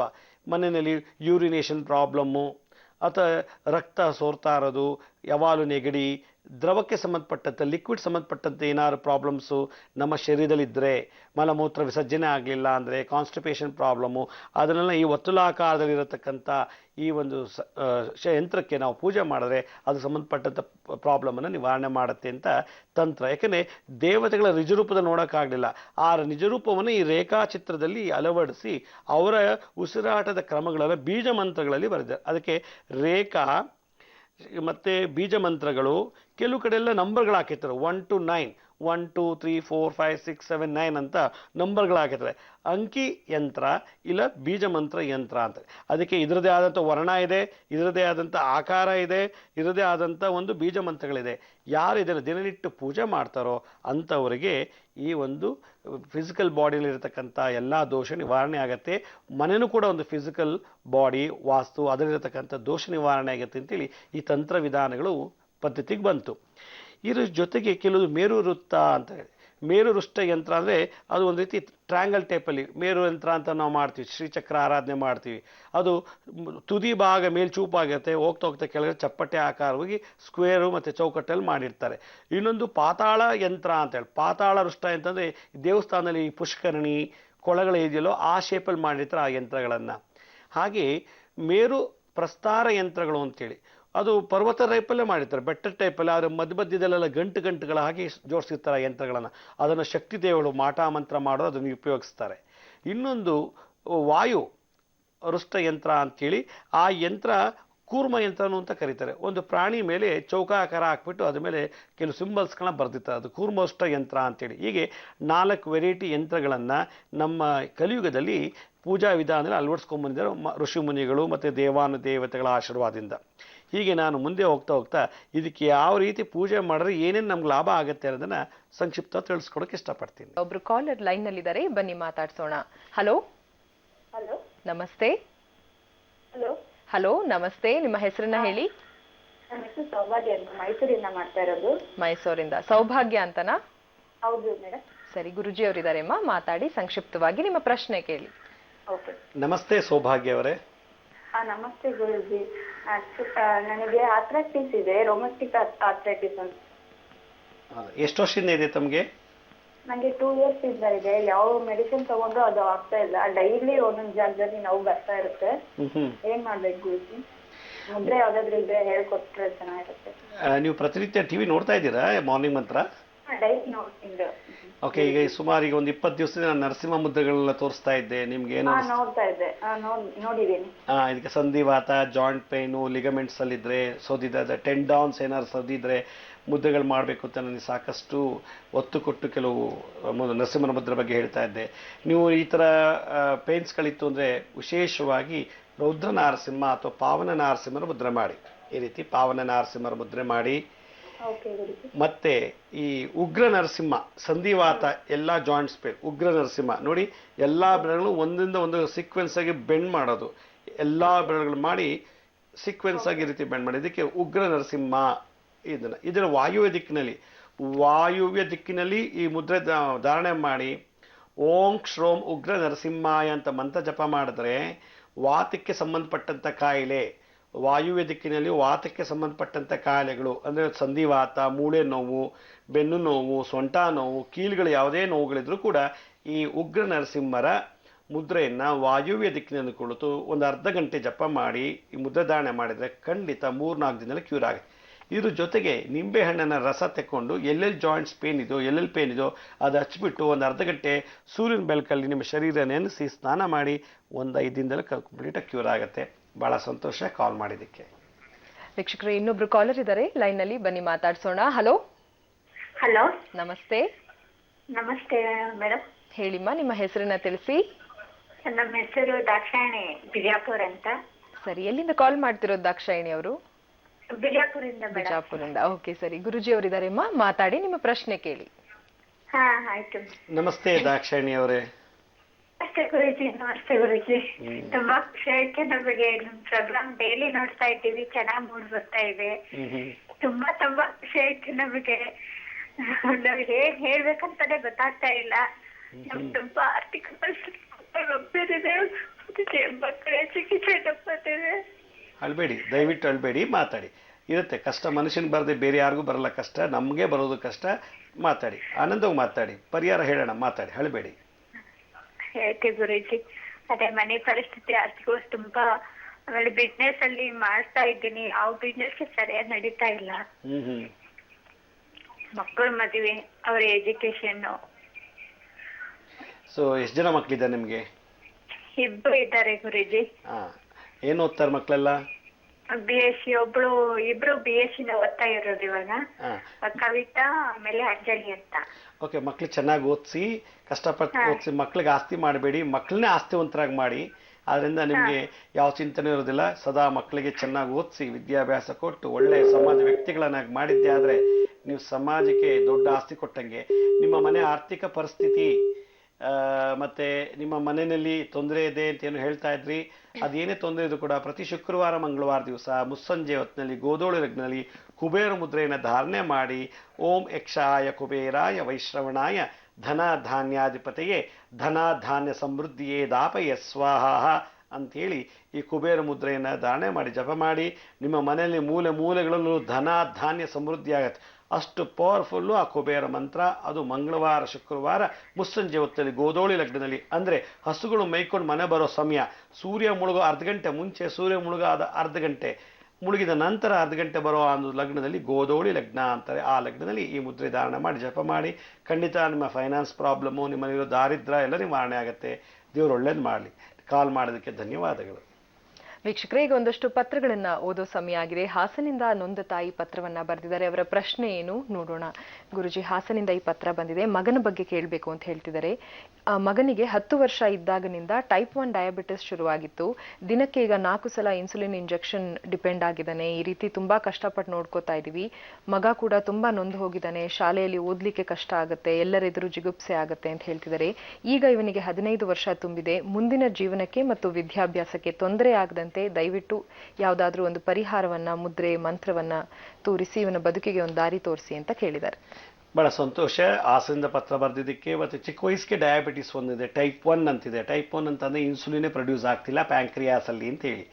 ಯಾರು ಈ ಪ್ಯಾಂಕ್ರಿಯಸಲ್ಲಿ ಬೀಟಾ ಸೆಲ್ಸಿಂದ ಇನ್ಸುಲಿನ್ ಪ್ರೊಡ್ಯೂಸ್ ಆಗೋದಿಲ್ವೋ ಅಂಥವ್ರಿಗೆ ಟೈಪ್ 1 ಡಯಾಬಿಟಿಕ್ ಅಂತ ಕರೀತಾರೆ. ಅದು ಈ ಚಿಕ್ಕ ವಯಸ್ಸಿಗೆ ಬಂದಿರೋದ್ರಿಂದ ಭಾಳ ಕಷ್ಟ. ಆದರೂ ಕೂಡ ಒಂದು ವಿಶೇಷವಾಗಿ ನಾನು ಹೇಳೋದಾದ್ರೆ, ಈ ತಿಳುವಳಿಕೆ ಇರುವಂಥ ಹುಡುಗ ಆದ್ದರಿಂದ 15 ವರ್ಷ ಅಂತ ಹೇಳಿದ್ದೀರಾ, ಈ ಅಪಾನ ಮುದ್ರೆಯನ್ನು ಮಾಡಿಸಿದ್ರೆ ನೋಡಿ, ಹೆಬ್ಬೆಟ್ ಮೇಲೆ ಮಧ್ಯದ ಬೆರಳು ಮತ್ತು ಉಂಗುರದ ಬೆರಳನ್ನು ಇಟ್ಟು ಉಳಿದ ಎರಡೂ ಬೆರಳನ್ನು ಸ್ಟ್ರೈಟಲ್ಲಿ ನಿಲ್ಲಿಸಬೇಕು. ಹೀಗೆ ಮಾಡಬಾರ್ದು, ಬೆಂಡ್ ಮಾಡಬಾರ್ದು, ನೆಟ್ಟಿಗೆ ನಿಲ್ಲಿಸಬೇಕು. ಕಿರು ಬೆರಳು ಮತ್ತು ತೋಳು ಬೆರಳನ್ನ ಇದನ್ನು 15-20 ನಿಮಿಷ ಮಾಡಿಸಿ 2 ತಿಂಗಳಲ್ಲೇ ಖಂಡಿತ ಡಯಾಬಿಟಿಸ್ ಕ್ಯೂರ್ ಆಗುತ್ತೆ. ಈಗಾಗಲೇ ಸಾಕಷ್ಟು ಜನ ಟಿ ವಿಲಿ ಮುದ್ರೆಗಳನ್ನು ನೋಡಿ ಡಯಾಬಿಟಿಸ್ ಕ್ಯೂರ್ ಆಗಿದೆ ಅಂತ ಸಾಕಷ್ಟು ಪತ್ರ ಬರೆದಿದ್ದಾರೆ, ಬಂದು ಮೀಟ್ ಮಾಡಿ ನನಗೆ ಸಂತೋಷದಿಂದ ಅವರ ಒಂದು ಖುಷಿನ ಹಂಚ್ಕೊಂಡಿದ್ದಾರೆ. ಆದ್ದರಿಂದ ಈ ಅಪಾನ ಮುದ್ರೆ ನೀವು ಖಂಡಿತ ಮಾಡಿದ್ದೇ ಆದರೆ ಯಾವ ಮೆಡಿಷನ್ನು ಮಾಡಿದಂಥ ವಿಶೇಷವಾದ ಪವಾಡವನ್ನು ಈ ಮುದ್ರೆ ಮಾಡಿಕೊಡುತ್ತೆ. ಚಿಕಿತ್ಸೆ ಹೊಂದಬೇಡಿ, ನಿಮ್ಮ ಮಗ ಈ ಮುದ್ರೆ ಒಂದು 3 ತಿಂಗಳು ಮಾಡಿಬಿಡ್ಲಿ, ಲೈಫ್ ಲಾಂಗ್ ಒಂದು ಡಯಾಬಿಟಿಸ್ಸೇ ಬರೋದಿಲ್ಲ. ಜೊತೆಗೆ ಮೆಂತ್ಯ ಕಾಳನ್ನ ತಿಂತಾ ಇರಲಿ, ಮೆಂತ್ಯ ಸೊಪ್ಪು ಹಸಿದು ಕೊಡ್ತಾ ಇರಿ, ಚೆನ್ನಾಗಿರ್ತಾನೆ, ಚೆನ್ನಾಗಿ ಓದಿ ದೊಡ್ಡ ವಿದ್ಯಾವಂತನಾಗ್ತಾನೆ. ಆ ರೀತಿ ಆಗಲಿ ಅಂತ ನಾನು ಆ ದತ್ತಾತ್ರೇಯ ಶಿರಡಿ ಬಾಬರಲ್ಲಿ ಪ್ರಾರ್ಥನೆ ಮಾಡ್ತೀನಿ. ಪತ್ರ ಬರೆದಿದ್ದಕ್ಕೆ ಬಹಳ ಸಂತೋಷ. ವೀಕ್ಷಕರು, ಇನ್ನೊಬ್ರು ಕಾಲರ್ ಲೈನ್ ನಲ್ಲಿದ್ದಾರೆ, ಬನ್ನಿ ಮಾತಾಡ್ಸೋಣ. ಹಲೋ ಹಲೋ ಹಲೋ, ನಮಸ್ತೆ. ನಮಸ್ತೆ ಮೇಡಮ್. ನಮಸ್ತೆ ಸರ್, ಹೇಳಿ ನಿಮ್ಮ ಹೆಸರನ್ನ ತಿಳಿಸಿ. ನನ್ನ ಹೆಸರು ಸತೀಶ್ ಅಂತ ಹೇಳಿ. ಎಲ್ಲಿಂದ ಕಾಲ್ ಮಾಡ್ತಿರೋದು ಸತೀಶ್ ಅವರೇ? ವರ್ಜೀನಿಯಾ, USA ಇಂದ. ಓಕೆ, ಸಂತೋಷ. ತುಂಬಾ ದೂರದಿಂದ ಕರೆ ಮಾಡಿದ್ರ. ಗುರುಜಿ ಅವರಿದ್ದಾರೆಪ್ಪ, ಮಾತಾಡಿ, ನಿಮ್ಮ ಪ್ರಶ್ನೆ ಕೇಳಿ. Okay, thank you. ನಮಸ್ತೆ, ಬಹಳ ಸಂತೋಷ. ಅಮೆರಿಕದಿಂದ ಕಾಲ್ ಮಾಡಿರೋದು. ನಮಸ್ಕಾರ ಗುರುಜಿ. ಡೈಲಿ ಪ್ರೋಗ್ರಾಮ್ ನೋಡ್ತೀರಾ ನೀವು? ಹೌದು, ನೋಡ್ತೀವಿ. ಈಗ ಇಲ್ಲಿ 11:30 ರಾತ್ರಿ ಆಗಿದೆ, ಬಟ್ ಆದ್ರೂ ನೋಡ್ತೀವಿ ನಾವು. ಬಹಳ ಸಂತೋಷ, ಗುಡ್. ನಿಮ್ಮ ಪ್ರೋಗ್ರಾಮ್ ಚೆನ್ನಾಗಿ ಬರ್ತಾ ಇದೆ. ನಾನು ಮುದ್ರೆ ಎಲ್ಲ ನೋಡ್ತಾ ಇದ್ದೀನಿ, ಬಟ್ ನನಗೆ ಇದು ಶುಗರ್, ಆಮೇಲೆ ಹಾಗೆ ಬ್ಲಡ್ ಪ್ರೆಷರ್ ಇದೆ, ಆಮೇಲೆ ಕಿಡ್ನೀಸ್ ಕ್ರಿಯಾಟಿನ್ ವ್ಯಾಲ್ಯೂ ಜಾಸ್ತಿ ಇದೆ ಅಂತ ಹೇಳಿದ್ರೆ. 2.42 ಇದೆ. ಅದು 2010 ಇಂದ ನನಗೆ ಈ ತರ ಇದೆ. ನಿಮ್ಗೆ ಡಯಾಬಿಟಿಸ್ ತಂದೆ ತಾಯಿಗಳಿಗೆ ಇತ್ತಾ ಅಥವಾ ನಿಮ್ಮ ಡೈನೆಸ್ಟಿನಲ್ಲಿ ಯಾರ್ಯಾರು ಇದೆಯಾ? ನಮ್ಮ ತಾಯಿಯವ್ರಿಗಿದೆ. ಓಕೆ, ಇದು ಹಿಸ್ಟಾರಿಕಲ್ ಡಿಸೀಸ್ ಅಂತ ಒಂದು ವಂಶ ಪಾರಂಪರಿಕಗಳು ಬರುತ್ತೆ. ಪರವಾಗಿಲ್ಲ, ಇದನ್ನು ಕ್ಯೂರ್ ಮಾಡ್ಬೋದು. ನೀವು ಮಾಡೋ ಏನು ಕೆಲಸ ಮಾಡ್ತೀರಿ? ಸ್ಟ್ರೆಸ್ ಇರೋವಂಥ ಕೆಲಸ ಏನಾದ್ರು ಡೈಲಿ ಮಾಡ್ತೀರಾ? ತುಂಬ ಸ್ಟ್ರೆಸ್ಸು, ಬಾಡಿಗೂ ಸ್ಟ್ರೈನ್ ಮಾಡ್ಕೊಳ್ಳೋದು, ಮೆಂಟಲ್ಗೆ ಸ್ಟ್ರೆಸ್ ತರೋವಂಥದ್ದು ಏನಾದ್ರು ಒಂದು ಕೆಲಸಗಳು ದಿನನಿತ್ಯ ಮಾಡ್ತಿದ್ದೀರಾ? ಕೆಲಸದಲ್ಲಿ ಸ್ಟ್ರೆಸ್ ಇದ್ದೇ ಇರುತ್ತೆ. ಏಕೆಂದರೆ ಸ್ಟ್ರೆಸ್ನಿಂದ ಕೂಡ ಡಯಾಬಿಟಿಸ್ ಬರೋ ಚಾನ್ಸಸ್ ಇದೆ. ಕಂಟಿನ್ಯೂಸ್ ಕೂತ್ಕೊಂಡೇ ಕೆಲಸ ಮಾಡೋದ್ರಿಂದ ಕಿಡ್ನಿಗೆ ಬಾರಾಗಿ ಕಿಡ್ನಿ ಪ್ರಾಬ್ಲಮ್ ಬರುತ್ತೆ. ಆದ್ದರಿಂದ ನೀವು ಈ ಅಪಾನ ಮುದ್ರೆಯನ್ನು ಡೈಲಿ ಮಾಡಿ. ಈ ಅಪಾನ ಮುದ್ರೆಯನ್ನು ಬಿಡದೆ 3 ತಿಂಗಳು ಮಾಡಿ. ನೀವು ಒಂದು 15-20 ನಿಮಿಷ ಪ್ರತಿನಿತ್ಯ ಓಂ ಹ್ರೀಂ ಪಶುಪತೆಗೆ ರೋಗನಾಶಾಯ ಫಟ್, ಓಂ ಹ್ರೀಂ ಪಶುಪತೆಗೆ ರೋಗನಾಶಾಯ ಫಟ್, ಓಂ ಹ್ರೀಂ. ಆ ಹ್ರೀಂ ಅನ್ನೋ ಬೀಜ ಮಂತ್ರ ಪ್ಯಾಂಕ್ರಿಯಾಸ್ನಲ್ಲಿ ಇನ್ಸುಲಿನ್ ಪ್ರೊಡ್ಯೂಸ್ ಮಾಡ್ಕೊಳ್ಳುತ್ತೆ, ಪ್ರೊಡಕ್ಷನ್ ಮಾಡುತ್ತೆ ಹೆಚ್ಚೆಚ್ಚಿಗೆ. ಈ ಥರ ಮಾಡೋದ್ರಿಂದ ನಿಮಗೆ ಕಿಡ್ನಿ ಪ್ರಾಬ್ಲಮ್ ನಿವಾರಣೆ ಆಗುತ್ತೆ, ಈ ಡಯಾಬಿಟಿಸ್ ಕೂಡ ಕ್ಯೂರ್ ಆಗುತ್ತೆ. ಮತ್ತು ಈ ಸುದರ್ಶನ ಚಕ್ರವನ್ನು ಮಾಡ್ತಾ ಇರಿ. ನಿಮಗೆ ಅವಾಗ ಯೂರಿನಲ್ಲಿ ಆಗಲಿ ಕಿಡ್ನಿಲಿ ಏನೇ ದೋಷ ಇದ್ರೂ ಕೂಡ ಪರಿಹಾರ ಆಗುತ್ತೆ ಇಮಿಡಿಯೇಟಾಗಿ. ಓಂ ಕ್ಲೀಂ ಕೃಷ್ಣಾಯ ಸುದರ್ಶನಾಯ ನಮಃ ಅಂತೇಳಿ ಹೋಗ್ತಾ ಇನ್ನೂ ಹೆಚ್ಚೆಚ್ಚಿಗೆ ಮುದ್ದೆಗಳನ್ನು ತೋರಿಸ್ಕೊಡ್ತೀನಿ. ನೀವು ಫಾಲೋ ಮಾಡ್ತೀರಾ, ಖಂಡಿತ ಗುಣ ಆಗುತ್ತೆ. ಧೈರ್ಯ ಕೆಡಬೇಡಿ, ಖಂಡಿತ ನಿಮ್ಮ ಡಯಾಬಿಟಿಸ್ ಕ್ಯೂರ್ ಆಗೇ ಆಗುತ್ತೆ. ಯಂತ್ರಗಳ ಮಹತ್ವ ಏನು ಅನ್ನೋದನ್ನ ತಿಳಿಸ್ಕೊಡ್ತಾ ಇದ್ರು ಗುರುಜಿ ಅವರು. ಬನ್ನಿ ಈ ಬಗ್ಗೆ ಇನ್ನಷ್ಟು ಮಾಹಿತಿಯನ್ನ ಕೇಳಿ ತಿಳಿಯೋಣ. ಗುರುಜಿ, ನೋಡಿ, ಈ ಯಂತ್ರ ವಿಶೇಷವಾಗಿ ನರಸಿಂಹ ಯಂತ್ರದಲ್ಲಿ ಈ ಚೌಕಾಕೃತಿ ಇದೆಯಲ್ಲ, ಇದು ಧೈರ್ಯ, ಉತ್ಸಾಹ, ವಿಚಾರ, ಆಚಾರ ಮತ್ತು ಫಿಸಿಕಲ್ ಬಾಡಿನ ಕ್ಲೀನ್ ಮಾಡುತ್ತೆ. ಇದಕ್ಕೆ ದಿನನಿತ್ಯ ಪೂಜೆ ಮಾಡಿದೆ ಈ ಭಾಗ, ಈ ಚೌಕಾಕಾರ.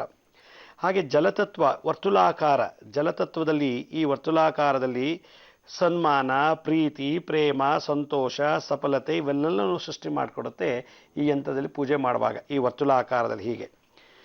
ಹಾಗೆ ಈ ಒಂದು ಟ್ರ್ಯಾಂಗಲ್ ಇದೆ, ಭೂಮಿ ನೋಡ್ತಾ ಇದೆ, ಇನ್ನೊಂದು ಟ್ರ್ಯಾಂಗಲ್ ಆಕಾಶ ನೋಡ್ತಿದೆ. 2 ಟ್ರ್ಯಾಂಗಲ್ಸ್, ತ್ರಿಕೋನಗಳಿವೆ ಇದರಲ್ಲಿ. ಇದು ಅಗ್ನಿತತ್ವ. ಇದರಲ್ಲಿ ಉದ್ವೇಗ, ಕೋಪ, ತಾಪ, ಸಂಕಟ, ದೃಷ್ಟಿದೋಷ ಮತ್ತು ವಿನಾಶ, ಏನು ಉಗ್ರ ಕಾರ್ಯಗಳನ್ನು, ಅಂದರೆ ಉಗ್ರ ಕಾರ್ಯಗಳಂತಂದರೆ ಕೋಪದಿಂದ ಮಾಡುವಂಥದ್ದು, ಬಾಂಬ್ ಬಿಡೋದು, ಚೂರಿ ಹಾಕೋದು, ಚಾಕ್ ಹಾಕೋದು, ಬೇರೆ ವಿಷ ಪ್ರಯೋಗ ಮಾಡೋದು, ಈ ಥರದ್ದೇನಾದ್ರು ಮನೆಯೊಳಗೆ ಆಗ್ತಾ ಇದ್ದರೆ ಅಥವಾ ಆಗಬೇಕಾದ ಸನ್ನಿವೇಶಗಳು ಬಂದರೆ ಮತ್ತು ಆ ಭಾವನೆ ನಮ್ಮಲ್ಲಿದ್ದರೆ ಈ ತ್ರಿಕೋನಗಳಿಗೆ ಪೂಜೆ ಮಾಡೋದ್ರಿಂದ ಆ ದೋಷಗಳು ನಿವಾರಣೆ ಆಗತ್ತೆ. ಈ ವಾಯುತತ್ವ, ಈ ಎಲ್ಲ ಡಿಸೈನ್ಸ್ ದಳಗಳಿದೆಯಲ್ಲ, ಈ ರೇಖಾಚಿತ್ರಗಳು, ಇದಕ್ಕೆ ವಾಯುತತ್ವ ಅಂತಾರೆ. ಇದರಲ್ಲಿ ಅಪಕೀರ್ತಿ ಬರೋದಿದ್ರೆ, ತುಂಬ ದುಃಖ ಆಗದಿದ್ರೆ, ಮನೇಲಿ ಅಪಶಕುನಗಳೇನಾರು ಆಗ್ತಿದ್ರೆ, ಇನ್ನೊಬ್ಬರಿಂದ ಇನ್ನೊಬ್ಬರು ನಿಷ್ಠುರದಿಂದ ದೂರ ಆಗ್ತಿದ್ರೆ, ವಿದ್ವೇಷಣ ಪ್ರಯೋಗ, ಉಚ್ಚಾಟನ ಪ್ರಯೋಗ, ಪಲಾಯನ ಪ್ರಯೋಗಗಳೇನಾದ್ರು ಮಾಡಿದರೆ ಈ ದಳದ ರೂಪದಲ್ಲಿರೋ ರೇಖಾಕೃತಿಗಳಿಗೆ ದಿನನಿತ್ಯ ಪೂಜೆ ಮಾಡೋದ್ರಿಂದ ಆ ದೋಷ ಮನೆಯಿಂದ ತೆಗೆದಾಕತ್ತೆ, ನಮ್ಮ ಹಾರೋಸ್ಕೋಪಿಂದ ತೆಗೆದಾಕಿಬಿಡುತ್ತೆ. ಮತ್ತು ಈ ಆಕಾಶ ತತ್ವ ಅಂದರೆ ಈ ಕಂಪ್ಲೀಟ್ ರೇಖಾಚಿತ್ರ ಇದನ್ನು ಪೂರ್ತಿ ಪೂಜೆ ಮಾಡೋದ್ರಿಂದ ನಮ್ಮಲ್ಲಿ ಆಧ್ಯಾತ್ಮಿಕ ಶಕ್ತಿ, ಸುಖ, ಶಾಂತಿ, ಪ್ರೇಮ, ಮತ್ತು ನಾವು ಓದೋದರಲ್ಲಿ, ರಿಸರ್ಚ್ ಮಾಡೋದಲ್ಲಿ, ವ್ಯವಹಾರದಲ್ಲಿ, ವ್ಯಾಪಾರದಲ್ಲಿ, ರಾಜಕೀಯ ಕ್ಷೇತ್ರದಲ್ಲಿ ನಮ್ಮನ್ನು ಮೇಲ್ಮಟ್ಟಕ್ಕೆ ತಂದುಕೊಡುತ್ತೆ. ಆದ್ದರಿಂದ ನೋಡಿ, ಪೂರ್ವದ್ವಾರ ಬಂದು ಅಂತ ಹೇಳ್ತೀವಿ ನಾವು. ಪೂರ್ವದ್ವಾರ ಇರತಕ್ಕಂಥ ಎಲ್ಲ ದೋಷಗಳು ನಿವಾರಣೆ ಮಾಡುತ್ತೆ. ಹೀಗೆ ಪೂರ್ವ, ದಕ್ಷಿಣ, ಉತ್ತರ ಮತ್ತು ಪಶ್ಚಿಮ, ಉತ್ತರ, ಈಗ ಎಲ್ಲ ದಿಕ್ಕುಗಳು ಒಳಗೊಂಡಿರುವಂಥ ಒಂದು ರೇಖಾಚಿತ್ರವೇ ಈ ನರಸಿಂಹ ಯಂತ್ರ. ಅದಕ್ಕೆ ಪೂರ್ವ ದಿಶಂ ಬಂದ ಶ್ರೀ ರುದ್ರ ನಾರಸಿಂಹಾಯ, ದಕ್ಷಿಣ ದಿಶಂ ಬಂದ ಶ್ರೀ ವಿದಾರಣ ನಾರಸಿಂಹಾಯ, ಪಶ್ಚಿಮ ದಿಶಂ ಬಂದ ಶ್ರೀ ವಾರಣ ನಾರಸಿಂಹಾಯ, ಉತ್ತರ ದಿಶಂ ಬಂದ ಜ್ವಾಲಾ ನರಸಿಂಹಾಯ, ಈಶಾನ್ಯ ದಿಶಂ ಬಂದ ಅಘೋರವೀರ ಬಡಬಾನಲ ನಾರಸಿಂಹಾಯ, ಆಗ್ನೇಯ ದಿಶಂ ಬಂದ ಮಹ ಉಗ್ರವೀರ ಪ್ರತಾಪ ನಾರಸಿಂಹಾಯ, ನೈಋತ್ಯ ದಿಶಂ ಬಂದ ಆಯುಸ್ತಂಭೋದ್ಭವ ನಾರಸಿಂಹಾಯ, ವಾಯುವ್ಯ ದಿಶಂ ಬಂದ ಉಗ್ರ ನರಸಿಂಹಾಯ, ಆಕಾಶ ದಿಶಂ ಬಂದ ಶ್ರೀ ಸುದರ್ಶನ ನಾರಸಿಂಹಾಯ, ಅಂತರಿಕ್ಷಂ ಬಂದ ಶ್ರೀ ಲಕ್ಷ್ಮೀ ನರಸಿಂಹಾಯ ಅಂಥೇಳಿ ಈ ಯಂತ್ರದಲ್ಲಿ ಆಹ್ವಾನ ಮಾಡ್ತಾರೆ. ಆದ್ದರಿಂದ ಎಲ್ಲ ದಿಕ್ಕುಗಳು ನರಸಿಂಹರು, ಅವ್ರ ಜೊತೆಗೆ ಪ್ರತ್ಯಧಿ ದೇವತೆ, ಅವರ ಕುಟುಂಬ ಸಮೇತ, ಸಪರಿವಾರ ಸಮೇತ ಎಲ್ಲ ದೇವತೆಗಳು ಈ ಚಕ್ರದಲ್ಲಿ ಪೂಜೆ ಮಾಡಿದಾಗ ಬರ್ತಾರಂತೆ, ಪೂಜೆಯನ್ನು ಸ್ವೀಕರಿಸ್ತಾರೆ. ಪ್ರತಿಯೊಂದು ಕಾರ್ನಲ್ಲೂ ಆಯಾ ಬೀಜ ಮಂತ್ರಗಳನ್ನಿದೆ. ಆ ಬೀಜ ಮಂತ್ರ, ರೇಖಾ ಚಿತ್ರ, ವರ್ಣ ಮತ್ತು ಈ ಒಂದು ಆಕೃತಿ ಇದನ್ನು ಒಳಗೊಂಡಂಥದ್ದು ಯಂತ್ರ ಅಂತ. ಯಾರು ಇದನ್ನು ಮನೆಯಲ್ಲಿ ಪ್ರತಿನಿತ್ಯ ಇಟ್ಟು ಪೂಜೆ ಮಾಡ್ತಾರೋ, ಇದು ಒಂದೇ ಯಂತ್ರ ಅಂತಲ್ಲ, ಯಾವುದೇ ದೇವತೆ ಯಂತ್ರಗಳು ಆದರೂ ಕೂಡ ಮನೇಲಿ ಯಂತ್ರ ಇರೋದ್ರಿಂದ ಆ ದೇವತೆಯ ರೂಪ ಇದರಲ್ಲಿ ಆವಾಹನೆ ಆಗುತ್ತೆ ಅಂತ ಕೇಳ್ತಾರೆ. ಈ ಯಂತ್ರದ ಜೊತೆಗೆ ಸ್ವಲ್ಪ ಮಂತ್ರವನ್ನು ಯೂಸ್ ಮಾಡಿಬಿಟ್ರೆ, ಕಾರ್ಗೆ ಈ ಪೆಟ್ರೋಲ್ ಡೀಸೆಲ್ ಹಾಕಿದಾಗ ಏನೊಂದು ಶಕ್ತಿ ಉತ್ಪತ್ತಿ ಆಗುತ್ತೋ ಹಾಗೆ ಈಗ ನಾವು ಹೇಳಿದಂಥ ಮಂತ್ರವನ್ನು ಓಂ ಶ್ರೋಂ ರುದ್ರ ನಾರಸಿಂಹಾಯ, ಓಂ ಶ್ರೋಂ ಪಾವನ ನಾರಸಿಂಹಾಯ ಅಂಥೇಳಿ ಇದಕ್ಕೆ ಅರ್ಚನೆ ಮಾಡಿಬಿಟ್ರೆ, ಪೂಜೆ ಮಾಡಿಬಿಟ್ರೆ ನಮಗೆ ಎಂಥ ಶಕ್ತಿ ಪ್ರಜ್ವಲಿಸುತ್ತೆ ಅಂದರೆ ಹೇಳಕ್ಕೆ ಅಸಾಧ್ಯ. ಇದನ್ನು ಚಕ್ರ ಇಟ್ಟು ಮನೇಲಿ ಪೂಜೆ ಮಾಡುವ ಒಂದು ವಾರಕ್ಕೆ ಹಲವಾರು ಚೇಂಜಸ್ಸು ವಾಸ್ತುವಿನಲ್ಲೂ, ಅವರ ಆ್ಯಟಿಟ್ಯೂಡ್ನಲ್ಲಿ, ನಡವಳಿಕೆಯಲ್ಲೂ, ಅವರ ವ್ಯವಹಾರದಲ್ಲೂ ತುಂಬ ಬದಲಾವಣೆ ಕಂಡು ಬಂದಿದೆ. ಅಷ್ಟು ಪವರ್ ಇದೆ ಈ ಯಂತ್ರದಲ್ಲಿ. ಯಾಕೆಂದರೆ ಭಗವಂತನ ಪ್ರತ್ಯಕ್ಷವಾಗಿ ಬಂದು ನೋಡಿದ್ರೆ ನಮಗೆ ಭಯ ಆಗತ್ತೆ. ನಮಗೆ ನರಸಿಂಹರು ಪ್ರತ್ಯಕ್ಷವಾಗಿ ಕಂಡುಬಿಟ್ರೆ ಅಥವಾ ನೋಡೋ ಶಕ್ತಿ ನಮ್ಮಲ್ಲಿಲ್ಲ. ಆದರೆ ಯಂತ್ರದ ಮುಖೇನ ಅವರ ಆವಾಹನೆ ಮಾಡಿ ಪೂಜೆ ಮಾಡಿದ್ದೆ ಆದರೆ ಸಮಸ್ತ ಪಾಪಗಳು ನಿವಾರಣೆ ಆಗುತ್ತೆ. ಆದ್ದರಿಂದ ಈ ಯಂತ್ರವನ್ನು ಯಾರು ಮನೇಲಿಟ್ಟು ನಿತ್ಯ ಪೂಜೆ ಮಾಡ್ತಾರೋ ಅವರಿಗೆ ಸಮಸ್ತ ದೋಷಗಳು, ಅದರಲ್ಲೂ ಮೆಂಟಲ್ ಡಿಸಾರ್ಡರ್ನೆಸ್, ಹಿಸ್ಟೀರಿಯಾ, ಸ್ಕಿಜೋಫರ್ನಿಯಾ, ಆಟಿಸಮ್, ಅಲ್ಝಿಮರ್ ಅನ್ನೋ ಎಲ್ಲ ಮನೋ ಕಾಯಿಲೆಗಳು ನಿವಾರಣೆ ಆಗುತ್ತೆ. ಆತ್ಮದಲ್ಲಿರೋ ಪಾಪಗಳು ತೊಳ್ಕೊಂಡು ಹೋಗುತ್ತೆ.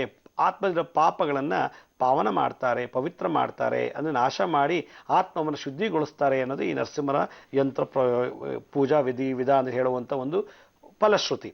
ಆದ್ದರಿಂದ ಯಾರು ಈ ಒಂದು ಯಂತ್ರವನ್ನು ದಿನನಿತ್ಯ ದರ್ಶನ ಮಾಡ್ತಾರೋ ಅಥವಾ ಸ್ಪರ್ಶ ಮಾಡ್ತಾರೋ ಅವರು ನಿಜವಾಗಲೂ ಮಾನಸಿಕ ಖಿನ್ನತೆಯಿಂದ ಸಾಧ್ಯನೇ ಇಲ್ಲ. ಅವ್ರು ಒಳಗೋಗಕ್ಕೆ ಸಾಧ್ಯನೇ ಇಲ್ಲ. ಅಂದರೆ ಇದನ್ನು ಜಸ್ಟ್ ಟಚ್ ಮಾಡಿದ್ರೆ ಸಾಕು, ಆ ಬೀಜ ಮಂತ್ರಗಳು ಓದಿದ್ರೆ ಸಾಕು, ಇಲ್ಲ ಆ ಬೀಜ ಮಂತ್ರಗಳಿಗೆ ಸಂಬಂಧಪಟ್ಟಂಥ ಜಾಗದ ಗಂಧ ಅಕ್ಷತೆ ಇಟ್ಟು ಪೂಜೆ ಮಾಡಿದ್ರೆ ಸಾಕು, ಮನಸ್ಸಿನ ಖಿನ್ನತೆಗೆ ಅವ್ರು ಗುರಿಯಾಗಕ್ಕೆ ಸಾಧ್ಯನೇ ಇಲ್ಲ. ಇದನ್ನು ಹೇಗೆ ಪೂಜೆ ಮಾಡೋದು? ಯಾವ ದಿಕ್ಕಿಗಿಟ್ಟರೂ ಕೂಡ ನಡೆಯುತ್ತಿದೆ. ಈಗ ದಿಕ್ಕಿಗೆ ಏನು ಮ್ಯಾಂಡೇಟ್ರಿ ಇಲ್ಲ, ಇದು ಯಾವುದೇ ಕನ್ಸ್ಟೆಂಟ್ಸ್ ರೂಲ್ಸ್ ಇಲ್ಲ. ಯಾಕೆಂದರೆ ಎಲ್ಲ ದಿಕ್ಕಲ್ಲಿ ನರಸಿಂಹರಿಂದ ನೀವು ಯಾವ ದಿಕ್ಕಿಗಿಟ್ಟರೂ ಕೂಡ ಅದು ಪೂಜೆ ಸಲ್ಲುತ್ತೆ. ಇದನ್ನು ಒಂದು ದಳ ತುಳಸಿ ತಗೊಂಡು ಗಂಧದಲ್ಲಿ ಆ ತುಳಸಿನ ಹಚ್ಚಿಬಿಟ್ಟು ಗಂಧ ಸಮೇತ ತುಳಸಿ ಇದಕ್ಕೆ ಅರ್ಚನೆ ಮಾಡಿದ್ರೆ ಭಾಳಷ್ಟು ಪವರ್ ಬಂದ್ಬಿಡುತ್ತೆ. ಎಷ್ಟೋ ಜನ ನೀವು ನಂಬ್ತಿರೋ ಬಿಡ್ತಿರೋ ಈ ಅಲ್ಝಿಮೀರಿಯಾ, ಸ್ಕಿಜೋಫರ್ನಿಯಾದವ್ರು ಕೇಳಿದ್ರೆ ಪೂಜೆ ಮಾಡಿಸ್ಬಿಟ್ರೆ ಭಾಳ ವಿಶೇಷ. ಇದಕ್ಕೆ ಅಭಿಷೇಕ ಕೂಡ ಮಾಡ್ಬೋದು. ಯಾಕೆಂದರೆ ಬ್ರಾಸಲ್ ಮಾಡೋದ್ರಿಂದ ಅಭಿಷೇಕ ಕೂಡ ಮಾಡ್ಬೋದು. ಅಭಿಷೇಕ ಮಾಡಿ ಪೂಜೆ ಮಾಡೋದು ಇನ್ನೂ ಒಳ್ಳೆಯದು. ಅಭಿಷೇಕ ಮಾಡೋಕ್ಕಾಗಲಿ ಅಂದರೆ ಈ ರೀತಿ ಗ್ಲಾಸ್ಗೂ ಕೂಡ ಫ್ರೇಮ್ ಹಾಕಿಡ್ಬೋದು. ಇದು ಅದೇ ಯಂತ್ರವನ್ನು ಗ್ಲಾಸಿಗೆ ಫ್ರೇಮ್ ಹಾಕಿಟ್ಟಿದ್ವಿ. ಮನೆಯ ಹೊಸ್ತಿಲಲ್ಲಿ ಇದನ್ನು ತಗಲಾಕ್ಬಿಟ್ರೆ ಮನೆಗೆ ಬರೋ ಎಲ್ಲ ಮಾಟ ಮಂತ್ರ ತಂತ್ರಗಳೆಲ್ಲ ನಿವಾರಣೆ ಆಗುತ್ತೆ. ಈ ಮನೆ ಮೇನ್ ಡೋರ್ ಇದೆಯಲ್ಲ, ಮುಖ್ಯ ದ್ವಾರ, ಆ ಮುಖ್ಯ ದ್ವಾರಕ್ಕೆ ತಗಲಾಕ್ಬಿಟ್ರೆ ಸಮಸ್ತ ವಾಸ್ತು ದೋಷ ನಿವಾರಣೆ ಆಗುತ್ತೆ. ಹೀಗೆ ಹೋಗ್ತಾ ಹೋಗ್ತಾನೆ ಸಾಕಷ್ಟು ಯಂತ್ರಗಳ ಬಗ್ಗೆ ಮತ್ತಷ್ಟು ಮಾಹಿತಿನ ನಿಮ್ಮೊಂದಿಗೆ ಹಂಚ್ಕೊಳ್ಳೋಕೆ ಇಷ್ಟಪಡ್ತೀನಿ ನಾನು. ಬನ್ನಿ ಗುರುಗಳಿಂದ ಈಗ ಇನ್ನಷ್ಟು ಮಾಹಿತಿಯನ್ನ ಕೇಳಿ ತಿಳಿಯೋ ಸಮಯ ಆಗಿದೆ.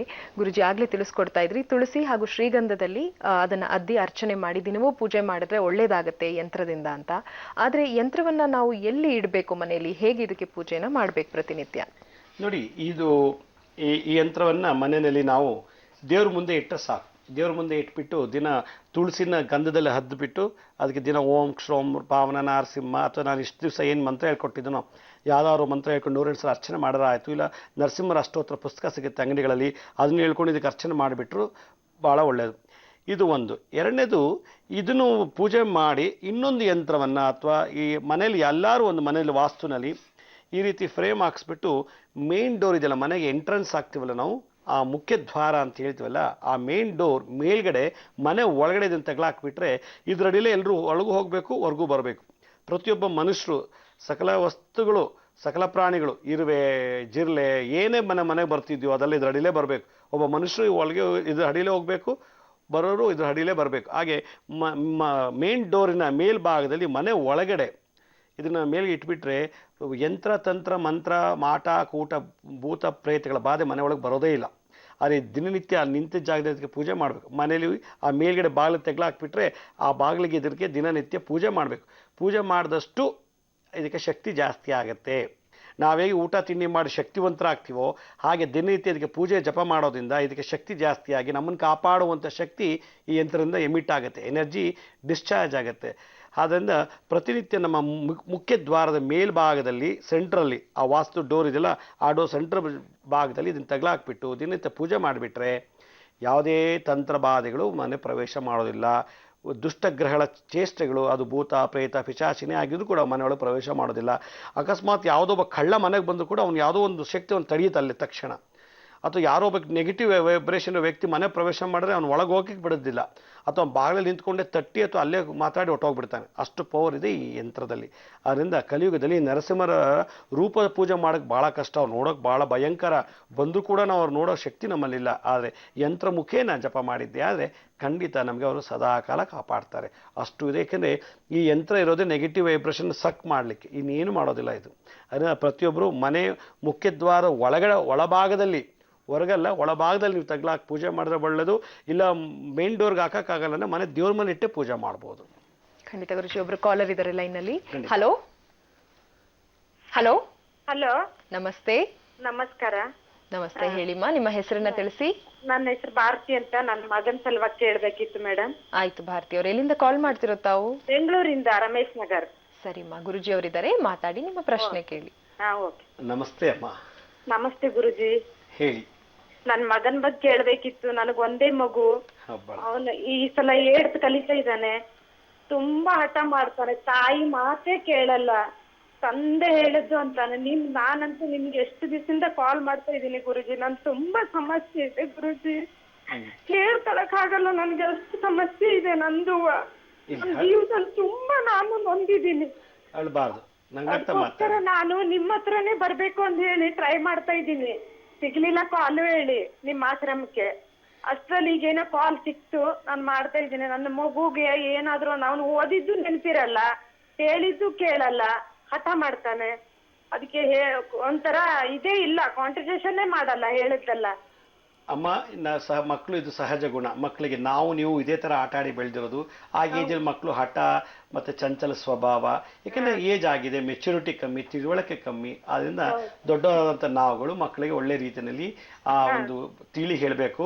ಈ ಒಂದು ಮಗು ತುಂಟ, ತುಂಬ ಹೇಳಿದ ಮಾತು ಕೇಳಲ್ಲ ಅನ್ನೋದಕ್ಕೋಸ್ಕರವಾಗಿ ನಾವು ಅದನ್ನು ದೂಷಣೆ ಮಾಡೋದಾಗಲಿ ಅದ್ರ ಬಗ್ಗೆ ತಿರಸ್ಕರಿಸೋದು ಮಾಡಿದ್ರೆ ಅವಾಗೇನಾಗುತ್ತೆ, ಮಕ್ಕಳಲ್ಲಿ ಮಾನಸಿಕ ಖಿನ್ನತೆ ಬಂದುಬಿಡುತ್ತೆ. ಸ್ಕೀಜೋಫರ್ನಿಯಾ ಅಥವಾ ಹಿಸ್ಟೀರಿಯಾ ರೋಗಕ್ಕೆ ನಾವೇ ಅವನ್ನ ತುತ್ತು ಮಾಡಾಕ್ಬಿಡ್ತೀವಿ. ಅಂದರೆ ಆ ರೋಗಕ್ಕೆ ಹೋಗಕ್ಕೆ ಮಾಡಿಬಿಡ್ತೀವಿ. ಅದರಿಂದ ಸ್ವಲ್ಪ ಅವನು ಎಷ್ಟೇ ಮಂಡತನ ಮಾಡೋದು ಸ್ಮೈಲಲ್ಲಿ ನಗ್ನಗ್ತಾ ಪ್ರೀತಿಯಿಂದ ಭಾಳ ವಿಶೇಷವಾಗಿ ಮಾತಾಡೋದು ನೋಡಿ ಖಂಡಿತ ನಿಮ್ಮ ಮಗ ಚೇಂಜ್ ಆಗ್ತಾನೆ.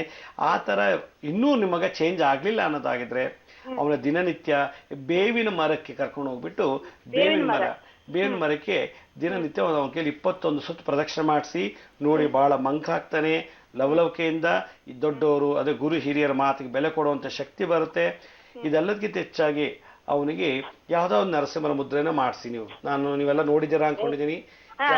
ಯಾವ್ದಾದ್ರು ಒಂದು ಮುದ್ರೆ, ಪಾವನ ನರಸಿಂಹ, ಕಾರಂಜ ನರಸಿಂಹ, ಮಾಲೋಲ ನರಸಿಂಹ, ಜ್ವಾಲಾ ನರಸಿಂಹ, ಯೋಗ ನರಸಿಂಹ, ಮತ್ತೆ ಛತ್ರವಟ ನರಸಿಂಹ, ಭಾರ್ಗವ ನರಸಿಂಹ, ಉಗ್ರ ನರಸಿಂಹ, ಈ ಸುದರ್ಶನ ಯಾವ್ದಾದ್ರು ಒಂದನ್ನ 15-20 ನಿಮಿಷ ಮಾಡಿಸಿ. ಯಾವುದೂ ಮಾಡೋಕ್ಕಾಗಲ್ಲ, ಚಿನ್ಮುದ್ರೆ ಮಾಡಿಸಿ ನಿಮಗ ಈ ರೀತಿ ಹೆಬ್ಬೆಟ್ ಮೇಲೆ ತೋರ್ಬರನ್ನ ಪ್ರೆಸ್ ಮಾಡಿಬಿಟ್ಟು ದಿನ ಒಂದು ಅರ್ಧ ಗಂಟೆ ಕೂರಿಸಿ ಅವ್ನಿಗೆ ನಗ್ನಗ್ತಾ ಮಾಡಿಸಿ ಒಂದು ವಾರ ಮಾಡಿಸಿ. ಆಮೇಲೆ ಅವನೇ ಮಾಡ್ಕೊಂಡು ಹೋಗ್ತಾನೆ, ಓದೋದ್ರಲ್ಲಿ ಚೆನ್ನಾಗಿ ಇಂಪ್ರೂವ್ ಆಗ್ತಾನೆ. ಮುದ್ರೆಗಳಲ್ಲಿ ರಾಜ ಮುದ್ರೆ, ಕಿಂಗ್ ಆಫ್ ದಿ ಮುದ್ರಾ ಅಂದ್ರೆ ಈ ಚಿನ್ಮುದ್ರ, ಈ ಜ್ಞಾನ ಸರಸ್ವತಿ ಮುದ್ರೆ ಮಾಡಿಸಿ ಜ್ಞಾನವಂತನಾಗಿ, ಗುಣವಂತನಾಗಿ, ಬುದ್ಧಿವಂತನಾಗ್ತಾನೆ. ದಯವಿಟ್ಟು ಬೇಜಾರು ಮಾಡ್ಕೋಬೇಡಿ, ಬಹಳ ಸಂತಸದಿಂದ ಮಗುವನ್ನ ನೋಡ್ಕೊಳ್ಳಿ. ಖಂಡಿತ ಗುರುಜಿ, ಸಾಕಷ್ಟು ಮಾಹಿತಿಯನ್ನ ಪ್ರತಿನಿತ್ಯವೂ ಕೂಡ ತಿಳಿಸ್ಕೊಡ್ತೀರಾ. ನಿಮ್ಮ ಬಳಿ ಬರುವಂತಹ ಅನೇಕರಿಗೆ ಅನೇಕ ರೀತಿಯಾದಂತಹ ಇದೇ ತರ ಸಮಸ್ಯೆಗಳು ಇರುತ್ತೆ. ಇನ್ನು ನಾವು ಕರೆಗಳನ್ನ ಸ್ವೀಕರಿಸುವಾಗ, ಪತ್ರವನ್ನ ಓದುವಾಗ ಕೂಡ ಹೆಚ್ಚಾಗಿ ಬರುವಂತಹ ಒಂದು ಸಮಸ್ಯೆ ಅಂದ್ರೆ ಲೈಫ್ ಸ್ಟೈಲ್ ಡಿಸೀಸಸ್ ಅಂತ ಏನ್ ಹೇಳ್ತೀವಿ. ಈ ಒಂದು BP ಇರ್ಬೋದು ಅಥವಾ ಮಧುಮೇಹ ಕಾಯಿಲೆ ಇರ್ಬೋದು. ಇದಕ್ಕೆ ಸಂಬಂಧಪಟ್ಟಂತೆ ನೀವು ಆಪಾನ ಮುದ್ರೆಯನ್ನ ತಿಳಿಸ್ಕೊಟ್ಟಿದ್ರಿ. ಇದ್ರ ಬಗ್ಗೆ ಒಂದಿಷ್ಟು ಮಾಹಿತಿಯನ್ನ ತಿಳಿಸ್ಕೊಡ್ತೀರಾ? ನನ್ನ ಸಂಶೋಧನೆ ಪ್ರಕಾರ ಇವತ್ತಿನ ಎಲ್ಲಾ ಜನಗಳದೆಲ್ಲ ನೋಡಿದಾಗ ಇನ್ನು 2 ವರ್ಷ ನಂತರ ಸುಮಾರು ನಮ್ಮ ಜಗತ್ತಿನಲ್ಲಿ ಎಲ್ಲರಿಗೂ ಮನೆಗೆ ಇಲ್ಲ ಅನ್ನೋ ಒಂದು 3 ಜನಕ್ಕಾದ್ರೂ ಡಯಾಬಿಟಿಸ್ ಬರುತ್ತೆ ಅಂತ ನಾನು ಅನ್ಕೊಂಡಿದ್ದೀನಿ. ಡಯಾಬಿಟಿಸು ಮತ್ತು ಈ ಕಿಡ್ನಿಗೆ ಸಂಬಂಧಪಟ್ಟಿದ್ದು ಕ್ಯಾನ್ಸರ್ ಅತಿ ಜಾಸ್ತಿ. 1,000 ಜನಕ್ಕೆ 800 ಜನಕ್ಕೆ ಡಯಾಬಿಟಿಸ್ ಬರ್ತಾ ಇದೆ ಇವತ್ತಿನ ದಿವಸ. ಹೀಗೆ ಡಯಾಬಿಟಿಸ್ ಅಲ್ದೇ 1,000 ಜನನ ಒಂದು ಕಡೆ ನಿಲ್ಲಿಸಿದ್ರೆ ಅವರಲ್ಲಿ ಇಲ್ಲ ಅನ್ನೋ ಒಂದು 500 ಜನಕ್ಕೆ ಕ್ಯಾನ್ಸರ್ ಬರ್ತಾ ಇದೆ. 1,000 ಜನ ಗುಂಪು ನಿಲ್ಲಿಸಿದ್ರೆ ಅಬ್ಬಬ್ಬ ಇಲ್ಲ ಅನ್ನೋ 300 ಜನಕ್ಕೆ ಏಡ್ಸ್ ಬರ್ತಾ ಇದೆ. ಈ ಒಂದು ರೇಷಿಯೋ ನೋಡಿದಾಗ ನಾವು ಪ್ರತಿನಿತ್ಯ ಮುದ್ರೆ ಮಾಡಲೇಬೇಕು. ಮುದ್ರೆ ಮಾಡಲಿಲ್ಲ ಅಂದರೆ ಈಗಿನ ಸಿಗ್ತಾರೋ ಮಾರ್ಕೆಟಲ್ಲಿ ಸಿಗ್ತಾರೋ ಔಷಧಿ ನಮಗೇನು ಲಾಭ ಇಲ್ಲ. ನಾನು ಹೀಗೆ ಹೋಗ್ತಾ ಸಾಕಷ್ಟು ಮಾಹಿತಿ ನಿಮ್ಮನ್ನು ಹಂಚ್ಕೊಳ್ಳೋಕೆ ಇಷ್ಟಪಡ್ತೀನಿ. ಡಯಾಬಿಟಿಸ್ ಬಗ್ಗೆ ಅಂದ್ರೆ ಮಧುಮೇಹ, ಸಕ್ಕರೆ ಕಾಯಿಲೆ ಬಗ್ಗೆ ಮಾಹಿತಿಯನ್ನ ತಿಳಿಸ್ಕೊಡ್ತಾ ಇದ್ರು ಗುರುಜಿ ಅವರು. ಈ ಒಂದು ವರ್ಲ್ಡ್ ಕ್ಯಾಪಿಟಲ್ ಆಗುತ್ತೆ ಇನ್ನು ಸ್ವಲ್ಪನೇ ವರ್ಷಗಳಲ್ಲಿ ಡಯಾಬಿಟಿಸ್ಗೆ ನಮ್ಮ ಭಾರತ ಅನ್ನೋದನ್ನು ಕೂಡ ತಿಳಿಸ್ಕೊಟ್ರು. ಬನ್ನಿ ಇದರ ಬಗ್ಗೆ ಆಪಾನ ಮುದ್ರೆಯಲ್ಲಿ ಯಾವ ರೀತಿಯಾದಂತಹ ಪರಿಹಾರವನ್ನ ಕಂಡುಕೋಬಹುದು ಅನ್ನೋದನ್ನ ತಿಳ್ಕೊಳ್ಳೋಣ. ಗುರುಜಿ ನೋಡಿ, ಇತ್ತೀಚೆಗೆ ಚಿಕ್ಕ ಮಕ್ಕಳಿಗೂ ಹುಟ್ಟಿದ 3 ತಿಂಗಳ ಮಗುಗೂ ಕೂಡ ಡಯಾಬಿಟಿಸ್ ಬಂದಿದೆ ಅಂತ ಕರ್ಕೊಂಡು ಬಂದಿದ್ರು. ತಾಯಿ ಗರ್ಭದಲ್ಲೇ ಜೆಸ್ಟೇಷನಲ್ ಡಯಾಬಿಟಿಸ್ ಅಂತಾರೆ, ಗರ್ಭಿಣಿ ಸ್ತ್ರೀಗೆ ಬರೋ ಡಯಾಬಿಟಿಸು. ಈ ರೀತಿ ತಾಯಿ ಗರ್ಭದಲ್ಲೇ ಬಂದುಬಿಟ್ರೆ ಮಕ್ಳಿಗೂ ಬರೋ ಚಾನ್ಸಸ್ ಉಂಟು. ಈ ಡಯಾಬಿಟಿಸ್ ಅನ್ನೋದನ್ನು ನಿವಾರಣೆ ಮಾಡಲಿಕ್ಕೆ ಒಂದ್ಸಲ ಅಟ್ಯಾಕ್ ಆಯಿತು ಅಂದರೆ ಭಾಳ ಕಷ್ಟ ಈ ಮೆಡಿಸಿನ್ಸ್ನಲ್ಲಿ ನಿವಾರಣೆ ಮಾಡಲಿಕ್ಕೆ. ಅದಕ್ಕೆ ಈ ಅಪಾನ ಮುದ್ರೆ, ಹೆಬ್ಬೆಟ್ ಮೇಲೆ ಈ ಮಧ್ಯದ ಬೆರಳು ಮತ್ತು ತೋರು ಬೆರಳನ್ನು ಇಟ್ಟು ಇವೆರಡು ಬೆರಳುಗಳನ್ನು ಸ್ಟ್ರೈಟಾಗಿ ನಿಲ್ಲಿಸಿ ಒಂದು 15 ನಿಮಿಷ ದಿನನಿತ್ಯ ಮಾಡಿದ್ದೇ ಆದರೆ ಡಯಾಬಿಟಿಸ್ ಇಲ್ಲ ಅನ್ನೋರು ಕೂಡ ಇದು ಮಾಡ್ತಿದ್ರೆ ಸಾಯೋ ತನಕ ಡಯಾಬಿಟಿಸೇ ಬರೋಲ್ಲ. ಡಯಾಬಿಟಿಸ್ ಟೈಪ್ 1 ಇರೋರು ಇದು ದಿನನಿತ್ಯ ಮಾಡ್ತಾ ಇದ್ರೆ ಖಂಡಿತ 3 ತಿಂಗಳಲ್ಲೇ ನಿವಾರಣೆ ಆಗಿಬಿಡುತ್ತೆ. ಎಷ್ಟೋ ಜನ ಈ ಟಿವಿನಲ್ಲಿ ಮುದ್ರೆ ನೋಡಿ ನಾನು ಹೇಳಿರೋ ಮಂತ್ರನೂ ಕೂಡ ಜಪ ಮಾಡಿ ಎಷ್ಟೋ ಜನ ಪತ್ರಗಳು ಹಾಕಿದರೆ ಡಯಾಬಿಟಿಸ್ ಕ್ಯೂರ್ ಆಯಿತು, ದಿನಾ ನಾನು ಸ್ವೀಟ್ ತಿಂತೀನಿ ಅಂತ ಹೇಳ್ತಾರೆ. ನನಗೆ ಭಾಳ ಖುಷಿ ಆಗುತ್ತೆ. ಅದನ್ನ ಒಂದು ಇಂಜೆಕ್ಷನ್ ಇಲ್ಲದೆ, ಒಂದು ಮಾತ್ರೆ ಇಲ್ಲದೆ, ಒಂದು ಯಾವುದೇ ರೀತಿ ಮೆಡಿಸಿನ್ ತಗೊಳ್ದೇ, ನೀವು ಯಾವುದೇ ಅಡ್ವರ್ಸ್ ಎಫೆಕ್ಟ್ ಇಲ್ದೇ ನಮ್ಮ ಕಾಲೇ ನಾವು ಕ್ಯೂರ್ ಮಾಡ್ಕೋಬೇಕು ಅಂದರೆ ಈ ಅಪಾನ ಮುದ್ರೆ ಮಾಡಬೇಕು. ಈ ಥರ ಪ್ರತಿನಿತ್ಯ ನಾವು ಈಗಿನ ಯಂಗ್ಸ್ಟರ್ಸು, ಮಕ್ಕಳು, ಸ್ಕೂಲ್ಗೆ ಹೋಗೋ ವಿದ್ಯಾರ್ಥಿಗಳು, ಚಿಕ್ಕ ಮಕ್ಕಳು ಕೂಡ ಇದನ್ನು ನಾವು ದಿನನಿತ್ಯ ತಂದೆ ತಾಯಿಗಳ ಮನೇಲಿ ಅರ್ಧ ಗಂಟೆ ಮಾಡಿಸಿದ್ದೇ ಆದರೆ, ನೀವು ಯಾವ ಯೋಗಕ್ಕೂ ಕಳಿಸ್ಬೇಡಿ, ಯಾವ ಜಾಗಿಂಗು, ವಾಕಿಂಗು, ಜಿಮ್ಮು ಯಾವುದು ಕಳಿಸ್ತೋದ್ರೂ ಪರವಾಗಿಲ್ಲ, ಮನೇಲಿ 15 ನಿಮಿಷ ಮಾಡಿಸೇ ಸರಿ. ಇಲ್ಲಾಂದರೆ ಮುಂದಿನ ವರ್ಷ 2015 ಆಗಸ್ಟ್ ನಂತರ ಧನಿಷ್ಠಾ ನಕ್ಷತ್ರ ಪ್ರಾರಂಭದಲ್ಲಿ ಎಷ್ಟೋ ಕಡೆ ಡಯಾಬಿಟಿಸ್ ಪ್ರಾರಂಭ ಆಗುವಂಥದ್ದು. ಯಾಕೆಂದರೆ ಗುರು ಆ ರೀತಿ ಪ್ರವೇಶ ಮಾಡ್ತಾರೆ. ಆದ್ರಿಂದ ಶನಿ, ಡಯಾಬಿಟಿಸ್ ಬರೋದು ಶನಿ ಗ್ರಹದಿಂದ. ಆದ್ರಿಂದ ನಾವು ಮಾಡೋ ಆಚಾರ ವಿಚಾರಗಳಲ್ಲಿ, ನಮ್ಮ ಜೀವನ ಶೈಲಿಯಲ್ಲಿ ನಾವು ವರ್ಕಿಂದ ತುಂಬ ಟೆನ್ಷನ್ ಇರೋಂಥ ವರ್ಕ್ ಮಾಡಿದ್ರೆ ಡಯಾಬಿಟಿಸ್ ಬರ್ತಿದೆ. ಯಾರೋ ಅಂದುಬಿಟ್ರೆ, ಬೈದುಬಿಟ್ರೆ, ಕೋಪ ಮಾಡ್ಕೊಂಡು ಅದನ್ನೇ ಮನಸ್ಸಲ್ಲಿ ಇಟ್ಕೊಂಡು ಕೊರ್ಗಿ ಚಿಂತೆ ಮಾಡಿ ಆ ಚಿಂತೆಯಿಂದ ಡಯಾಬಿಟಿಸ್ ಬಂದ್ಬಿಟ್ಟಿದೆ. ಅದರಿಂದ ನನಗನ್ಸುತ್ತೆ ಮುಂದೆ ಹೋಗ್ತಾ ಡಯಾಬಿಟಿಕ್ ಪೇಷಂಟ್ ಜಾಸ್ತಿ ಆಗ್ತಾರೆ ವಿನಃ ಕಮ್ಮಿ ಅಂತೂ ಆಗೋದಿಲ್ಲ. ಯಾಕೆಂದರೆ 30 ವರ್ಷದಿಂದ ಎಷ್ಟು ಜನ ಡಯಾಬಿಟಿಸ್ ಇತ್ತು, ಇವತ್ತು ಎಷ್ಟಿದೆ ನೋಡಿದ್ರೆ ಕೋಟ್ಯಾಂತರ ಜನಗಳಿಗೆ ಡಯಾಬಿಟಿಸ್ ಬರ್ತಾ ಇದೆ. ಅದು ಚಿಕ್ಕ ಮಕ್ಕಳಿಗೆ, ಅದು ಗರ್ಭಿಣಿ ಸ್ತ್ರೀಯರಲ್ಲೇ ಬರ್ತಿದೆ. ಇದೆಲ್ಲ ನೋಡಿದಾಗ ನಾವು ಈ ಡಯಾಬಿಟಿಸ್ನ ನಿವಾರಣೆ ಮಾಡಬೇಕು ಅಂದರೆ ಇವತ್ತಿಂದನೇ ನಾವು ಸಂಕಲ್ಪ ಮಾಡಬೇಕು. ಅರ್ಧ ಗಂಟೆ ಕೂತಾಗ, ನಿಂತಾಗ ಅಥವಾ ಮಲ್ಕೋವಾಗಲೇ ಮುದ್ರೆ ಧಾರಣೆ ಮಾಡೋದು, ಹಂಗೆ ಮಲ್ಕೊಂಬಿಟ್ರೆ ಖಂಡಿತ ಬೀಟಾ ಸೆಲ್ಸ್ಗೆ ಒಳ್ಳೆ ರೆಸ್ಟ್ ಸಿಕ್ಕಿ ಆ ಪ್ಯಾಂಕ್ರಿಯಾಸ್ನಲ್ಲಿ ಬೀಟಾ ಸೆಲ್ಸಿಂದ ಇನ್ಸುಲಿನ್ ಆಟೋಮೆಟಿಕ್ಕಾಗೇ ಬಂದ್ಬಿಡ. ಅದು ಮಲಗಿದ್ದಾಗ ಮುದ್ರೆ ಮಾಡಿದ್ರೆ ಇನ್ನೂ ಚೆನ್ನಾಗಿ ಇನ್ಸುಲಿನ್ ಪ್ರೊಡ್ಯೂಸ್ ಆಗಿಬಿಡುತ್ತೆ. ಇದು ನನ್ನ ಒಂದು ಅನುಭವದ ಮಾತು. ಅದರಿಂದ ಓಂ ಭ್ರೀಂ ಪಶುಪತಯೇ ರೋಗನಾಶಾಯ ಫಟ್, ಓಂ ಭ್ರೀಂ ಪಶುಪತಯೇ ರೋಗನಾಶಾಯ ಫಟ್ ಅಂತೇಳಿ ಇದನ್ನು ಮಾಡೋದ್ರಿಂದ ಡಯಾಬಿಟಿಸ್ ಕಮ್ಮಿ ಆಗುತ್ತೆ, ಬಾಡಿలో ಸ್ಟ್ರೆಸ್ ಕಮ್ಮಿಯಾಗಿ ಸ್ಟ್ರೈನ್ ಹೋಗಿ BP ಕೂಡ ನಾರ್ಮಲ್ ಆಗಿಬಿಡುತ್ತೆ. ಅದರಿಂದ ಈ ಮುದ್ರೆ ಡಯಾಬಿಟಿಸ್ ಒಂದೇ ಅಲ್ಲ, BP ಕೂಡ ನಾರ್ಮಲೈಸ್ ಮಾಡುತ್ತೆ. ಈ ಮುದ್ರೆ ಮಾಡೋದ್ರಿಂದ ಮನುಷ್ಯನಿಗೆ BP ಡಯಾಬಿಟಿಸ್ ನಾರ್ಮಲ್ ಆಯಿತು ಅಂದರೆ ಅವನ ಜೀವನದಲ್ಲಿ ಯಾವ ಕಾಯಿಲೆನೇ ಬರೋದಿಲ್ಲ. BP ಜೊತೆಗೆ ಡಯಾಬಿಟಿಸ್ ಅಂದರೆ ಕಿಡ್ನಿಗೆ ಸಂಬಂಧಪಟ್ಟಂಥ ರೋಗಗಳು ಇತ್ತೀಚೆಗೆ ಜಾಸ್ತಿ ಆಗ್ತಾ ಇದೆ. ತುಂಬ ಜಾಸ್ತಿ ಆಗ್ತದೆ. ಅದು ಯಂಗ್ಸ್ಟರ್ಸಲ್ಲಿ ಇನ್ನೂ ತುಂಬ ಸ್ಪೋರ್ಟ್ಸ್ ಮ್ಯಾನ್ಗಳಿಗೆ ಕಿಡ್ನಿ ಪ್ರಾಬ್ಲಮ್ ಬಂದ್ಬಿಟ್ಟಿದೆ.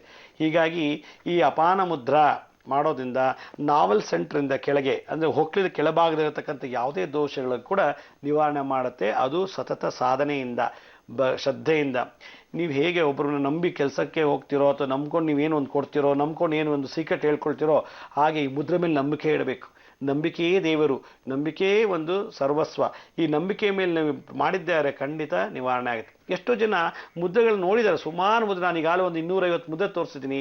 230 ಮುದ್ರೆಗಳಲ್ಲಿ ನಿಮ್ಗೆ ಯಾವುದು ಇದೆಯೋ ಪ್ರಾಬ್ಲಮ್, ಅದು ಸಂಬಂಧಪಟ್ಟಂಥ ಮುದ್ರೆ ಮಾಡಿದ್ದೇ ಆದರೆ ಖಂಡಿತ ನಿವಾರಣೆ ಆಗುತ್ತೆ. ಈಗೇನಾಗುತ್ತೆ, ಜನ ಮುದ್ರೆ ಮಾಡೋಕ್ಕೆ ಸಮಯ ಇಲ್ಲ, ಟೈಮ್ ಇಲ್ಲ. ನಮಗೆ ದಿಢೀರ್ನ ಮಾಯ ಮಾಡಿ ಮಂತ್ರ ಮಾಡಿ ಏನೋ ಒಂದು ಅದೆಲ್ಲ ಗುಣ ಮಾಡಿಬಿಡ್ಬೇಕು. ಓ ಲಕ್ಷ್ಮೀ ಶ್ರೀನಿವಾಸ ಏನೋ ಮಾಡಿಬಿಡ್ತಾನಪ್ಪ ಅಂತೇಳಿ, ಅದು ಖಂಡಿತ ಅಲ್ಲ. ನೀವು ಇದನ್ನು ಸಾಧನೆ ಮಾಡಬೇಕು. 1 ತಿಂಗಳು ಮುದ್ರೆ ಮಾಡಿ, 2 ತಿಂಗಳು ಮುದ್ರೆ ಮಾಡಿ ನೋಡಿ, ಆಗಲಿಲ್ಲ ಆಮೇಲೆ ನನ್ನ ಹತ್ರ ಬನ್ನಿ, ನಾನು ಹೇಳ್ತೀನಿ ಹೆಂಗೆ ಮಾಡಬೇಕು, ಹೆಂಗೆ ತಗೊಡ್ತೀನಿ ಅದನ್ನು ಅನ್ನೋದ್ರ. ನೀವು ಏನು ಪ್ರಯತ್ನ ಮಾಡೋ ಸಿಡನ್ನ ನನ್ನ ಹತ್ರ ಬಂದುಬಿಟ್ಟು ನಾವು ನಿಮ್ಮನ್ನು ನೋಡಬೇಕು, ನಿಮ್ಮ ಹತ್ರ ಬರಬೇಕು ಅಂತಂದರೆ ಫಸ್ಟ್ ನೀವು ಮುದ್ರೆ ಮಾಡಿ ಆ ಗುಣ ಆಗಲೇ ನನ್ನ ಮೇಲೆ ಚಾಲೆಂಜ್ ಮಾಡಿ. ನೋಡಿಪ್ಪ ಇದು ಮಾಡಿದೆ ವಾಸಿ ಆಗಿರೋದು, ಆಗ ಹೇಳ್ತೀನಿ ಏನು ದೋಷ ಇದೆ, ನಿಮ್ಮಲ್ಲೇ ದೋಷ ಇದೆಯಾ, ನೀವು ಮುದ್ರೆ ಪ್ರಯೋಗ ಮಾಡೋದಲ್ಲೇ ದೋಷ ಇದೆಯಾ, ಧಾರಣೆ ಮಾಡುವಾಗಲೇ ಏನೋ ತಪ್ಪಿದೆಯಾ ಅಂತ ನಾನು ನಿಮಗೆ ತಿದ್ದಿ ಅದು ಸಂಬಂಧಪಟ್ಟಂಥ ಮಂತ್ರಗಳು ಹೇಳಿಕೊಟ್ಟು, ಇಲ್ಲ ಅದನ್ನು ಡೈರೆಕ್ಟಾಗಿ ಮಂತ್ರ ಹಾಕಿ ನಾನು ತೆಗೆಯೋಕ್ಕೆ ಏರ್ಪಾಟ್ ಮಾಡ್ತೀನಿ. ಮುಂದೆ ಮದುವೆ ಆಗೋ ಹುಡುಗರು, ಮದುವೆ ಆಗೋ ಹುಡುಗಿರಿಗೆ ನನಗೆ ಹೇಳೋ ಸಂದೇಶ ಇಷ್ಟೇ: ದಿನನಿತ್ಯ ನೀವು ಮಾಡಿದ್ದೇ ಆದರೆ ನಿಮ್ಮ ಮಕ್ಕಳು ಡಯಾಬಿಟಿಸ್ ಬರಲ್ಲ. ನೀವು ಏನು ಮಾಡಲಿಲ್ಲ ಅಂದರೆ ನಿಮಗೆ ಡಯಾಬಿಟಿಸ್ ಬಂದರೆ ಖಂಡಿತ ನಿಮ್ಮ ಮಕ್ಕಳು ಬರುತ್ತೆ. ಯಾಕೆಂದರೆ ಡಯಾಬಿಟಿಸ್ ಹಿಸ್ಟಾರಿಕಲ್ ಡಿಸೀಸ್, ವಂಶ ಪಾರಂಪರ್ಯವಾಗಿ ಬರುವಂಥ ಒಂದು ರೋಗ, ಅದು ಮಾರಕ ಕಾಯಿಲೆ ಅಂತ ನಾನು ಕರಿತೀನಿ. ಆದ್ದರಿಂದ ಅದನ್ನು ತಪ್ಪಿಸ್ಬೇಕು ಅಂದರೆ ದಿನನಿತ್ಯ ಈ ಎಕ್ಸಸೈಸ್ ಮಾಡಲೇಬೇಕು. ಈ ಅಪಾನ ಮುದ್ರಾ ಯಾರು ಮಾಡ್ತಾರೋ BP ಕೂಡ ನಿವಾರಣೆ ಆಗುತ್ತೆ, ಡಯಾಬಿಟಿಸ್ ಕೂಡ ಹೊರಟೋಗುತ್ತೆ. 25 ವರ್ಷದಿಂದ ಇದ್ದಂಥ ಡಯಾಬಿಟಿಸು ಕೇವಲ 3 ತಿಂಗಳು ಮಾಡಿದ್ದಕ್ಕೋಸ್ಕರ ನಿವಾರಣೆ ಆಗಿದೆ, ಕ್ಯೂರ್ ಆಗಿದೆ. ಅವರೀಗ ಸ್ಟಿಪ್ಪರ್ ಹಾಕೊಳ್ಳದೆ ವಾಕ್ ಮಾಡ್ತಾರೆ, ಸಿಹಿ ತಿಂತಾರೆ, ಎಷ್ಟೋ ಸಲ ಗಾಜಿನ ಚೂರು ಮೇಲೆ ಹೋಗಿ ನಡೆದು ಬಂದಿದ್ದಾರೆ, ರಕ್ತ ಬಂದಿದೆ, ಗ್ಯಾಂಗ್ರೀನ್ ಆಗಿಲ್ಲ. ತರಕಾರಿ ಹೆಚ್ಚೋಗಿ ಬೆರಳು ಕಟ್ಟಾಗಿದೆ, ರಕ್ತ ಬಂದಿದೆ, ಗ್ಯಾಂಗ್ರೀನ್ ಆಗಿಲ್ಲ. ಅಲ್ಲಿಗೆ ಅರ್ಥ ಈ ಅಪಾನ ಮುದ್ರಾ ಜೊತೆಗೆ ಆ ಮಂತ್ರ ಥೆರಪಿ. ಓಂ ಭ್ರೀಂ ಪಶುಪತಯೇ ರೋಗನಾಶಾಯ ಫಟ್ ಅಂತ ಈ ಮಂತ್ರ ಜಪ ಮಾಡಿದ್ದೆ ಆದರೆ ಖಂಡಿತ ನಿವಾರಣೆ ಆಗುತ್ತೆ. ಖಂಡಿತ ಗುರುಜಿ, ಅಪಾನ ಮುದ್ರೆ ವೈಶಿಷ್ಟ್ಯತೆ ಬಗ್ಗೆ ಮಾಹಿತಿ ತಿಳಿಸ್ಕೊಡ್ತಾ ಇದ್ರಿ, ಧನ್ಯವಾದಗಳು. ವೀಕ್ಷಕರೇ, ಪ್ರತಿನಿತ್ಯವೂ ಕೂಡ ಗುರುಜಿ ಅವರು ಪ್ರತಿಯೊಂದು ರೋಗಕ್ಕೆ ಸಂಬಂಧಪಟ್ಟಂತೆ 10 ಹಲವು ವೈಶಿಷ್ಟ್ಯಕರವಾದಂತಹ ಅತ್ಯಂತ ಪ್ರಭಾವಶಾಲಿ ಮಂತ್ರಗಳು ಹಾಗೂ ಮುದ್ರೆಗಳ ಬಗ್ಗೆ ತಿಳಿಸ್ಕೊಡ್ತಾ ಬಂದಿದ್ದಾರೆ. ನೀವು ಕೂಡ ಗುರುಜಿ ಅವರು ತಿಳಿಸಿ ಹೇಳಿದಂತೆ ಪ್ರತಿನಿತ್ಯವೂ ಸುದೀರ್ಘ ಕಾಲದಲ್ಲಿ ಇದನ್ನ ಮಾಡ್ತಾ ಬಂದಲ್ಲಿ, ಮುದ್ರೆಗಳನ್ನ ಪ್ರಯೋಗ ಮಾಡಿದ್ದಲ್ಲಿ ಮನೆಯಲ್ಲಿ ಖಂಡಿತವಾಗಿ ಉತ್ತಮ ಫಲಗಳನ್ನ ನೀವು ಪಡ್ಕೋಬಹುದು. ಈಗ ಒಬ್ರು ಕಾಲರ್ ಲೈನ್ ನಲ್ಲಿ ಇದ್ದಾರೆ, ಬನ್ನಿ ಮಾತಾಡ್ಸೋಣ. ಹಲೋ. ಹಲೋ, ನಮಸ್ತೆ. ನಮಸ್ತೆ. ಹೇಳಿಮ್ಮ, ನಿಮ್ಮ ಹೆಸರನ್ನ ತಿಳಿಸಿ. ನನ್ನ ಹೆಸರು ಹರಿಣಿ, ಮುಲ್ಕಿಯಿಂದ ಮಾತಾಡೋದು. ಸರಿ ಹರಿಣಿ ಅವರೇ, ಗುರುಜಿ ಅವರಿದ್ದಾರೆ ಅಮ್ಮ, ಮಾತಾಡಿ ಸಂಕ್ಷಿಪ್ತವಾಗಿ ನಿಮ್ಮ ಪ್ರಶ್ನೆ ಕೇಳಿ. ನಮಸ್ಕಾರ ಗುರುಜಿ. ನಮಸ್ತೆ. ಸಮಯ ಮುಗಿತಾ ಇದೆ, ಬೇಗ ಒಂದೇ ಮಾತಿನ ಸಮಸ್ಯೆ ಹೇಳಿ ಅಮ್ಮ. ಒಂದೇ ಮಾತೆ ನನಗೆ ನಿಮ್ಮದು ಮಂತ್ರ ಯಂತ್ರವನ್ನು ನೀವು ಕಳಿಸ್ತೀರಾ? ಖಂಡಿತ ನಾನು ಕಳ್ಸಿಕೊಡ್ತೀನಿ. ನಿಮ್ಮದು ಪೋಸ್ಟಲ್ ಅಡ್ರೆಸ್ಸು ಮತ್ತು ಮೊಬೈಲ್ ನಂಬರ್ ಕೊಡಿ, ಖಂಡಿತ ಕಳ್ಸಿಕೊಡ್ತೀನಿ ನಾನು. ಕರೆ ಮಾಡಿದ್ದಕ್ಕಾಗಿ ಧನ್ಯವಾದಗಳು. ಬನ್ನಿ ವೀಕ್ಷಕರೇ, ನಾಳಿನ ಸಂಚಿಕೆಯಲ್ಲಿ ನೇರ ಪ್ರಸಾರದಲ್ಲಿ ಗುರುಜಿ ಅವರು ಏನೆಲ್ಲ ತಿಳಿಸ್ಕೊಡ್ತಾರೆ ಕೇಳೋಣ. ಗುರುಜಿ, ನಾಳೆ ಏನು ವಿಶೇಷ ಮಾಹಿತಿ ತಿಳಿಸಿ? ನಾಳೆ ನರಸಿಂಹನ ಮುದ್ರೆಯನ್ನು ಕೊನೆ ಮಾಡ್ತಾ ಇದ್ದೀನಿ. ಉದ್ಯಾಪನೆ ಶುಕ್ರವಾರ ದಿವಸ. ನಾನೀಗಾಗಲೇ 12 ವೆರೈಟಿ ನರಸಿಂಹರನ್ನ 15 ವೆರೈಟಿ ನರಸಿಂಹರ ಬಗ್ಗೆ ಮಾತಾಡಿದ್ದೀನಿ, ಮುದ್ರೆ ತೋರಿಸಿ ಮಂತ್ರ ಹೇಳ್ಕೊಟ್ಟಿದ್ದೀನಿ. ಅದರಿಂದ ನಿಮ್ಮೆಲ್ರಿಗೂ ಒಳ್ಳೇದಾಗಲಿ ಅಂತ ನಾಳೆ ದಿವಸ ಉದ್ಯಾಪನೆ ಮಾಡಿ ಮತ್ತೆ ಅದರ ಮಂತ್ರದ ವಿಶೇಷತೆ ತಿಳಿಸಕ್ಕೆ ಇಷ್ಟಪಡ್ತೀನಿ. ಖಂಡಿತ ಗುರುಜಿ, ನೇರ ಪ್ರಸಾರ ಕಾರ್ಯಕ್ರಮಕ್ಕೆ ಆಗಮಿಸಿ ಅನೇಕ ಉಪಯುಕ್ತಕರವಾದಂತಹ ಮಾಹಿತಿ ಸಲಹೆಯನ್ನು ನೀಡಿದ್ದಕ್ಕಾಗಿ ಧನ್ಯವಾದಗಳು ತಮಗೆ. ಸಾಯಿರಾಮ್. ವೀಕ್ಷಕರೇ, ಹೋಗಿ ಬರೋ ಸಮಯ ಆಗಿದೆ. ನಾಳೆ ಮತ್ತೆ ಭೇಟಿಯಾಗೋಣ ನಿಮ್ಮೆಲ್ಲರ ನೆಚ್ಚಿನ ಮಾರ್ನಿಂಗ್ ಮಂತ್ರ ವಿಶೇಷ ನೇರ ಪ್ರಸಾರದಲ್ಲಿ. ಅಲ್ಲಿವರೆಗೂ ವಂದನೆಗಳು.